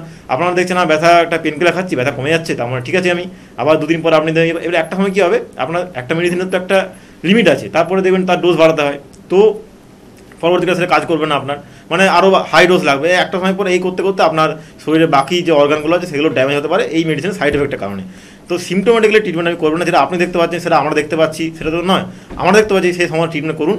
তো এটা ট্রিটমেন্টটা কিন্তু আমাদের আয়ুর্বেদে আছে, সিমটোমেটিক্যালি না, এটা পুরো একদম রুট কজ থেকে ট্রিটমেন্ট আছে। তো এটা আপনি পুরোপুরি সুস্থ হওয়া যায়, আপনাকে টাইম দিতে হবে, ধৈর্য ধরতে হবে, আপনাকে বিশ্বাস করে এখানে আসতে হবে। এটা এরকম না যে লাস্ট মুভমেন্টে এলেন, এটা তো কোনো জাদু নয় যে লাস্ট মুভমেন্টে এলেন একদম জাদুর কাছে ছড়িয়ে দেওয়া হলে হবে না। আপনি প্রথমে আসুন, ইনিশিয়াল স্টেজে আসুন, এর ট্রিটমেন্ট হবে। আপনি এই যে HLV-27 বললেন পজিটিভ, এটা আপনার নেগেটিভ রিপোর্টও আসবে, কিন্তু আপনাকে প্রথমে আসতে হবে এই জিনিসটা নিয়ে। একদম তাই, প্রথমেই যোগাযোগ করুন এবং সিমটম উপলব্ধি করলেই যদি যোগাযোগ করেন তাহলে চটজলদি ভালো হওয়ার কিন্তু সম্পূর্ণ রকম সুযোগ সুবিধা আপনাকে কিন্তু দেবে এনবিপির অভিজ্ঞ চিকিৎসকেরা। কে আছেন আমাদের সাথে একটু দেখবো। নমস্কার। নমস্কার, আমি বিধাননগর থেকে সমরেশ হালদার বলছিলাম। হ্যাঁ বলুন, বয়স কত, সমস্যা কি? বয়স হচ্ছে 33। সমস্যা কি? সমস্যা বলতে আমার মানে কোমরটাতে ব্যথা হয়। বয়স কত? 33। আচ্ছা, কোমরে ব্যথা হচ্ছে 33। আচ্ছা, আপনার ওয়েট কত? ওয়েট বেশি না, 59 হবে। আচ্ছা, কাজ কি করেন? কাজ বসে কাজ করি, কম্পিউটার রিলেটেড। আচ্ছা, বাড়িতেই না বাইরে যেতে হয় অফিসে? না, বাইরে যেতে হয়। আচ্ছা আচ্ছা, ঠিক আছে, আমি বলছি। আচ্ছা ঠিক আছে, বলছি শুনুন। দেখুন, যেটা বললাম, ওই যে বললেন বসে কাজ করতে হয়, তো বসে কাজ করতে হয় বুঝলাম। এবারে আপনি ওই মাঝে মধ্যে একটু বডিটাকে মুভমেন্ট করুন। আমি মানে এটা প্রথম থেকেই বলছি যে মাঝে মধ্যে একটু হাঁটাচলা করুন, অফিস হোক যেখানে হোক, মানে খুব বাইরে না হোক, একটু ইয়ে করুন, মানে একটু মুভমেন্ট করুন। আর সকালে যখন কাজে বেরোবেন তার আগে একটু ফ্রি অ্যান্ড এক্সারসাইজ করুন, একটু হাঁটাচলা করুন যতটা পারবেন। জোর করে নয় যে আপনাকে আজকে 5 কিলোমিটার হাঁটতে হবে, কথা দেওয়া এরকম ব্যাপার নেই। 1 কিলোমিটার হাঁটুন, হাফ কিলোমিটার হাঁটুন, হাফ কিলোমিটার না 1 কিলোমিটার মিনিমাম হাঁটুন। হাফ কিলোমিটার হাঁটলে তো হয় না সেটা, তো 1 কিলোমিটার হাঁটুন মিনিমাম, কিন্তু ভালো করে হাঁটুন, কোনো কাজের কারণ না, এমনি হাঁটার জন্য হাঁটুন। এইভাবে নিজেকে ইয়ে করুন, খাওয়া দাওয়া মেনটেন করুন। বাইরে যখন যাচ্ছেন আপনি অফিসে, বাড়ি থেকে খাবার নিয়ে যান, এ করুন। আর যে সমস্যা হচ্ছে কোমরে, আপনি যদি বাইক চালান বাইক করেন, তো কোমরে একটা লম্বা সাপোর্ট বেল্ট পাওয়া যায়, সেই বেল্টটা আপাতত পরে কী করুন। তারপরে যদি মনে হচ্ছে আপনার সমস্যার সমাধান হচ্ছে না, আপনি বলেন বিধাননগরে আছেন, তো আপনার কাছাকাছি হাতিবাগানে আমাদের চেম্বার আছে, সেখানে আপনি যোগাযোগ করুন। আপনার এই যে সমস্যা হচ্ছে এটার জন্য আপনাকে সারা জীবন কোনো মেডিসিন খাওয়ার দরকার নেই। এটা 2-3 মাসের মধ্যে আপনার একটা প্রপার ট্রিটমেন্ট হলে সেরে যাবে, এটা কোনো ভয়ের কোনো কারণ নেই। একদম। আরেকবার আপনাদের চট করে একটু মনে করিয়ে দেবো যে কোথায় কোথায় আমাদের চেম্বার রয়েছে। বনগাঁয় কিন্তু আমাদের চেম্বার রয়েছে, ডক্টর এস ভাদুরীকে পাচ্ছেন। ক্যানিংয়ে ডক্টর আর দেখে পাচ্ছেন। রায়গঞ্জে ডক্টর এস ঘোষালকে পেয়ে যাচ্ছেন। বহরমপুর চেম্বারে ডক্টর এ হালদারকে পাচ্ছেন। আপনারা মালদায় পেয়ে যাচ্ছেন ডক্টর এস ঘোষালকে। বর্ধমানে পাচ্ছেন এবার কিন্তু ডক্টর বি শর্মাকে। কাকদ্বীপে পেয়ে যাচ্ছেন ডক্টর এস ভাদুরীকে, পেয়ে যাচ্ছেন কৃষ্ণনগর চেম্বারে ডক্টর এ হালদারকে। কোচবিহারে আমাদের চেম্বার রয়েছে, ডক্টর এস ঘোষালকে পাচ্ছেন। দুর্গাপুর চেম্বারে পেয়ে যাচ্ছেন ডক্টর এস ভাদুরীকে। ফেরিয়ায় পাচ্ছেন ডক্টর এ হালদারকে। মেচেদায় পেয়ে যাচ্ছেন ডক্টর বি শর্মাকে। শিলিগুড়িতে পাচ্ছেন ডক্টর এস ঘোষালকে। আসানসোল চেম্বারে পাচ্ছেন ডক্টর বি শর্মাকে। হলদিয়ায় পেয়ে যাচ্ছেন ডক্টর এ হালদারকে। গঙ্গারামপুর চেম্বারে থাকছেন ডক্টর এস ঘোষাল। শিলচরে পেয়ে যাচ্ছেন ডক্টর এস ভাদুরীকে। বোলপুরে পেয়ে যাচ্ছেন ডক্টর বি শর্মাকে। বাঁকুড়ায় পেয়ে যাচ্ছেন ডক্টর এ হালদারকে। আরামবাগ চেম্বারেও কিন্তু থাকছেন ডক্টর এ হালদার। খড়গপুর চেম্বারে পাচ্ছেন ডক্টর বি শর্মাকে। আগরতলা ত্রিপুরার বন্ধুরা পাচ্ছেন ডক্টর বি শর্মাকে পাচ্ছেন। পুরুলিয়ায় পেয়ে যাচ্ছেন ডক্টর এ হালদারকে। আলিপুরদুয়ারে এবারে কিন্তু আপনারা পাচ্ছেন ডক্টর বি শর্মাকে। ঝাড়গ্রামে পেয়ে যাচ্ছেন ডক্টর এ হালদারকে। জামশেদপুরে পেয়ে যাচ্ছেন ডক্টর বি শর্মাকে। গুয়াহাটি চেম্বারে কিন্তু পাচ্ছেন ডক্টর এস ঘোষালকে। তার পাশাপাশি মধ্যমগ্রামে কিন্তু আমাদের চেম্বার রয়েছে ল্যান্সটাউনে, চেম্বার রয়েছে হাতিবাগান চৌমাথার একদম কাছে, চেম্বার রয়েছে খিদিরপুরে, হাওড়ায় শিবপুর, বাল্টিকুড়ি বাজার, দাসনগর, আর বেলুড়ে কিন্তু অবশ্যই আমাদের চেম্বার রয়েছে। তার পাশাপাশি প্রত্যেক বৃহস্পতিবার করে দক্ষিণ 24 পরগনার বন্ধুরা আমতলায় পেয়ে যাচ্ছেন ডক্টর বি শর্মাকে। অস্থির বিভিন্ন সমস্যা নিয়ে আপনাদের জন্য আলোচনা করছি। যদি অস্থির সমস্যা আপনাদের থাকে তাহলে স্ক্রিনে দেওয়া নাম্বারে কিন্তু অবশ্যই আপনাদের ফোন করতে হবে 9830235527 বা 37। সব রকমের সহযোগিতা অবশ্যই কিন্তু আপনারা পাবেন। আর সোরিয়াসিস থেকে সোরিয়াটিক আর্থারাইটিস, এটাও যথেষ্ট যন্ত্রণার একটা, এবং এই ট্রিটমেন্টটা পাচ্ছি তো আমরা এনবিপিতে এসে। এই যে সোরিয়াটিক মানে সোরিয়াসিস থেকে সেটা ক্রনিক স্টেজে থাকলে বা সেটা দীর্ঘদিন ধরে ট্রিটমেন্টটা থাকলে যে সোরিয়াটিক আর্থারাইটিস হয়, এটা ট্রিটমেন্টও আছে। তো এটা তো যাদের হচ্ছে তারা বুঝতে পারবেন, এটাও প্রচুর লোকে এখন দেখা যাচ্ছে। তো এটা ট্রিটমেন্ট আছে, এটা পার্মানেন্ট ট্রিটমেন্ট সলিউশন আছে, এরকম না যে এটা আপনার একটা সময় পর আবার হবে, এরকম কিছু না। আপনি দেখুন যে কোনো রোগেরই যে ট্রিটমেন্টটা হয় না, সেটা অ্যাকচুয়ালি অনেকে কন্টিনিউ করতে চায় না। মানে আমি দেখেছি যেটা বেশিরভাগ পেশেন্টের ক্ষেত্রে কী হয়, যে আমি একটা পেন নিয়ে এলাম, 2 মাস ম্যাক্সিমাম 3 মাস করলাম, একটা হয় অনেকের কাছে ফিনান্সিয়াল কারণ করতে পারেন, অনেকের কাছে এমনি করতে চায় না, যে ঠিক আছে আমার সেরে গেছে আমি করতে পারবো, আবার যাবো। এবারে বাড়াবাড়ি হলে তো হয় না। একটা রোগকে যেমন রোগটা হতে টাইম লাগে, সেরকম রোগটা সারতেও টাইম লাগে, হতে কম টাইম লাগে, সারতে বেশি টাইম লাগে। একটা স্কিন ডিজিজ, যেটাকে আমরা বলি স্কিন ডিজিজ বলে না, স্কিন ডিজিজ সহজে সারে না, তো সেটাকে সময় দিয়ে সারাতে হবে। আপনার দেখবেন স্কিন ডিজিজের ক্ষেত্রে মেডিসিন যে কোনো করলেন, আপনার প্রথমে দিনে খুব সেরে গেল, দিয়ে দেবেন এই জিনিসটা এমনভাবে আসবে, আরও বাড়াবাড়ি করে জিনিসটা আসবে। তো এই জন্য ট্রিটমেন্টটাকে আপনি কন্টিনিউয়াস করুন, যতদিন ডাক্তারবাবু বলছে আপনাকে কন্টিনিউ করতে, সেটা করুন। নিজেরা এখানে করবেন না যে না এটা আমার সেরে গেছে আর কিছু নেই, আমি কেন করতে যাবো, দরকার নেই কোনো, পরবর্তীকালে সেই জিনিসটা আর বাজেভাবে আসবে। তো সোরিয়াটিক আর্থারাইটিসের ট্রিটমেন্ট আছে, এটা একটু লং ট্রিটমেন্ট হয়, এরকম লং মানে এরকম না যে 2-3 বছর ধরে চলে, কিন্তু ট্রিটমেন্টটা হয় 5-6 মাসের মধ্যেও এটা ট্রিটমেন্ট হয়ে যায়। তো আপনাকে প্রপার 5-6 মাস ধরে একদম মেডিসিন খেয়ে যেতে হবে আপনাকে, মাঝখানে গ্যাপ দিলে হবে না। একটা মেডিসিনের একটা রিদিম থাকে, মেডিসিনের একটা কাজ করার ফাংশন থাকে, সেই ফাংশনটা ব্রেক হয়ে গেলে কিন্তু মেডিসিন পরবর্তীকালে আপনার কাজ করতে আরও বেশি টাইম লাগবে। তো যেমন একটা কোর্স করছেন, কোর্সটা কমপ্লিট করুন। আপনারা যেমন অ্যান্টিবায়োটিকের কোর্স কমপ্লিট করেন, সেরকম যে কোনো মেডিসিনারি কোর্স কমপ্লিট করতে হয়, সেটা আপনাকে বলে দেওয়া কথা যে কমপ্লিট করুন কোর্সটা, মেডিসিনের ট্রিটমেন্ট আছে, এটা সেরে যাবে। অবশ্যই অস্থির যে কোনো ধরনের সমস্যার ট্রিটমেন্ট কিন্তু রয়েছে এনবিপি ইউনানি আয়ুর্বেদ রিসার্চ সেন্টারে। আলোচনা করতে গেলে এই আলোচনা সত্যি শেষ হবে না, দীর্ঘমেয়াদী একটি আলোচনা। তবে অনেকে রিকোয়েস্ট করেছিলেন ছোট করে একটু আলোচনা শুনে নেব, যে পাইলস, ফিশার, ফিস্টুলার সমস্যা কিন্তু এখন ঘরে ঘরে সমস্যা হয়ে গিয়েছে। পাইলস কি, ফিশার কি, ফিস্টুলা কি, একই জিনিস নাকি তিনটে একটু আলাদা আলাদা বিষয়? না, তিনটের মধ্যে একটা সূক্ষ্ম পার্থক্য আছে। পাইলস সেটা হচ্ছে ব্লিডিং ইন ভেসেল, মানে একটা ব্লাড ভেসেল থাকে, সেই ব্লাড ভেসেলে সোয়েল্ড হয়ে যায়, সেটা আপনার এনাস রিজনে বা লোয়ার রেক্টাম রিজনে সেটা হয়, মানে লোয়ার জিআর ট্র্যাক্টে জিনিসটা হয়। তো এটা একটা আপনার মানে ব্লাড ভেসেল সোয়েল হয়ে যায়, ফুলে যায়, সেই কারণে সেখান থেকে ব্লাড বেরিয়ে আসে। তো সেটা হচ্ছে পাইলস। সেটা পাইলসের গ্রেড হয়, পাইলস মানে grade 1, grade 2, grade 3, grade 4। Grade 1টা তো ইন্টারনাল পাইলস, সেটা বাইরে বেরিয়ে আসেই না, দেখাই যায় না বলতে গেলে, ভেতরে থাকে কিন্তু ফিল করা যায় কিছু একটা আছে যেখান থেকে ব্লাড বেরিয়ে আসতে পারে, কিন্তু পাইলসের যে ওই মাসটা, যে অ্যাবসেসটা, সেটা বাইরে বেরিয়ে আসে না। গ্রেড 2 এর ক্ষেত্রে কিছুটা বাইরে বেরিয়ে আসতে পারে বা নাও আসতে পারে, সেটা আলাদা ব্যাপার। কিন্তু গ্রেড 3 ক্ষেত্রে কী হয়, আপনি প্রেসার দিলে সেটা বাইরে বেরিয়ে আসে, আবার প্রেসার দিলে সেটা ভিতরে ঢুকে যায়। এটা হচ্ছে গ্রেড 3 পাইলস, যেটা মানে যে মাসেসটা অ্যাবসেসটা কথা বলছি আমি, এরকম না যে কোনো একটা অন্য জিনিসের কথা বলছি। আর গ্রেড 4 এর ক্ষেত্রে এটা একটা এক্সট্রিম স্টেজে চলে যায়, অ্যাডভান্স স্টেজে চলে যায়, সেটা পুরো বাইরেই থাকে, ভেতরে ঢোকে না। সেটা ক্ষেত্রে মানে খুব বাজে। কারো যদি ফার্স্ট ধরা পড়ে পাইলসের গ্রেড 1 ধরা পড়ে, ট্রিটমেন্ট করলে কিন্তু এটা পাইলস গ্রেড 3 যাবে না, গ্রেড 1 থেকে সেরে যাবে, এটা কোনো সার্জারি টার্জারি কিচ্ছু করতে হবে না। আর ফিসার হচ্ছে আপনার যাদের কাছে হার্ড স্টুল হয়, যাদের ক্ষেত্রে কনস্টিপেশন আছে, আমাদের একটা অ্যানালে ফিসার লাইন থাকে, লাইন মানে এমনি অ্যানালের মধ্যে কার্ভ থাকে, এটা ইন্টারনাল অর্গান, এটা তো বাড়িতে দেখা যায় না, ভেতরে আপনি বুঝতে পারবেন কোনো যদি দেখেন। তো সেখানে যে লাইন থাকে, সেখানে হার্ড স্টুলের কারণে সেই জায়গাটা আপনার বলতে গেলে সেই দাগ হয়ে যায়, মানে চিরে যায় বলতে গেলে, মানে সেটা দিয়ে একটা ব্লাড বেরিয়ে আসে, খুব জ্বালা করে। মানে ফিসারের ক্ষেত্রে ব্লাড কম বেরোয় কিন্তু জ্বালা বেশি করে, আর পাইলসের ক্ষেত্রে জ্বালা কম করে কিন্তু ব্লাড বেশি বেরোয়। আমি ইনিশিয়াল কথা বলছি। আর ফিস্টুলার ক্ষেত্রে হয় যেটা আপনার একটা কোনো মানে ওপেনিং থাকে অ্যানাসের পাশাপাশি, কোনো ফোড়া হয়েছিল ওখানে আশেপাশে, সেই ফোড়া থেকে আপনার যে ওপেনিংগুলো থাকে, মানে সেটা ডুয়েল সাইজ ওপেনিং, মানে একটা ইন্টারনাল ওপেনিং থাকে, একটা এক্সটার্নাল ওপেনিং থাকে, সেটা হচ্ছে ফিস্টুলা। তো তিনটে সম্পূর্ণ আলাদা জিনিস, তিনটে কোনো মিল নেই, তিনটে ট্রিটমেন্টও আলাদা, কিন্তু তিনটের ক্ষেত্রে কোনো অপারেশনের দরকার নেই, এগুলো ট্রিটমেন্ট হয়, এগুলো সেরেও যায়। সময় একদমই সংক্ষিপ্ত, তবে একজন বন্ধু আছেন, কে আছেন একটু তাড়াতাড়ি বলবেন। নমস্কার। হ্যাঁ, হ্যালো, নমস্কার, আমি বাগবাটি থেকে বলছিলাম। হ্যাঁ বলুন, কি সমস্যা? আমার মানে পিঠে এবং মানে আরো নানা জায়গায়, হ্যাঁ, গোটা গোটা মতো আর কি, মানে হ্যাঁ গোটা গোটা বেরোচ্ছে। এই গরমে বেরিয়েছে কি নাকি সারা বছর থাকে? না না না, অল টাইমই আমার হয়। আচ্ছা, হ্যাঁ, কমে যায় আবার হয়, এবং ওখান থেকে না মানে রসও বেরোয়। আচ্ছা, সুগার প্রেসার কিছু আছে আপনার? না, সুগার প্রেশার কিছু নেই। কত বয়স? 25। বাড়িতে কারো আছে এরকম? না। ঠিক আছে, আমি বলছি, আপনি শুনুন।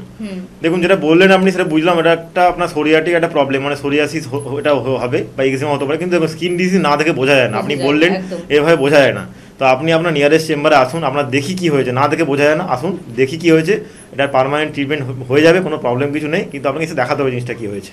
একদম, আপনি বাগুইআটি থেকে মধ্যমগ্রাম চেম্বার বা বাগুইআটি থেকে হাতিবাগান চেম্বারে যোগাযোগ করতে পারেন। যদিও আজকে হাতে সময় একদম নেই, অনুষ্ঠান থেকে বিদায় নেব, পরবর্তী অনুষ্ঠানে আবারও দেখা হচ্ছে আপনাদের সাথে। ধন্যবাদ জানাবো আপনাদের, ধন্যবাদ জানাবো ডাক্তারবাবুকে, নমস্কার।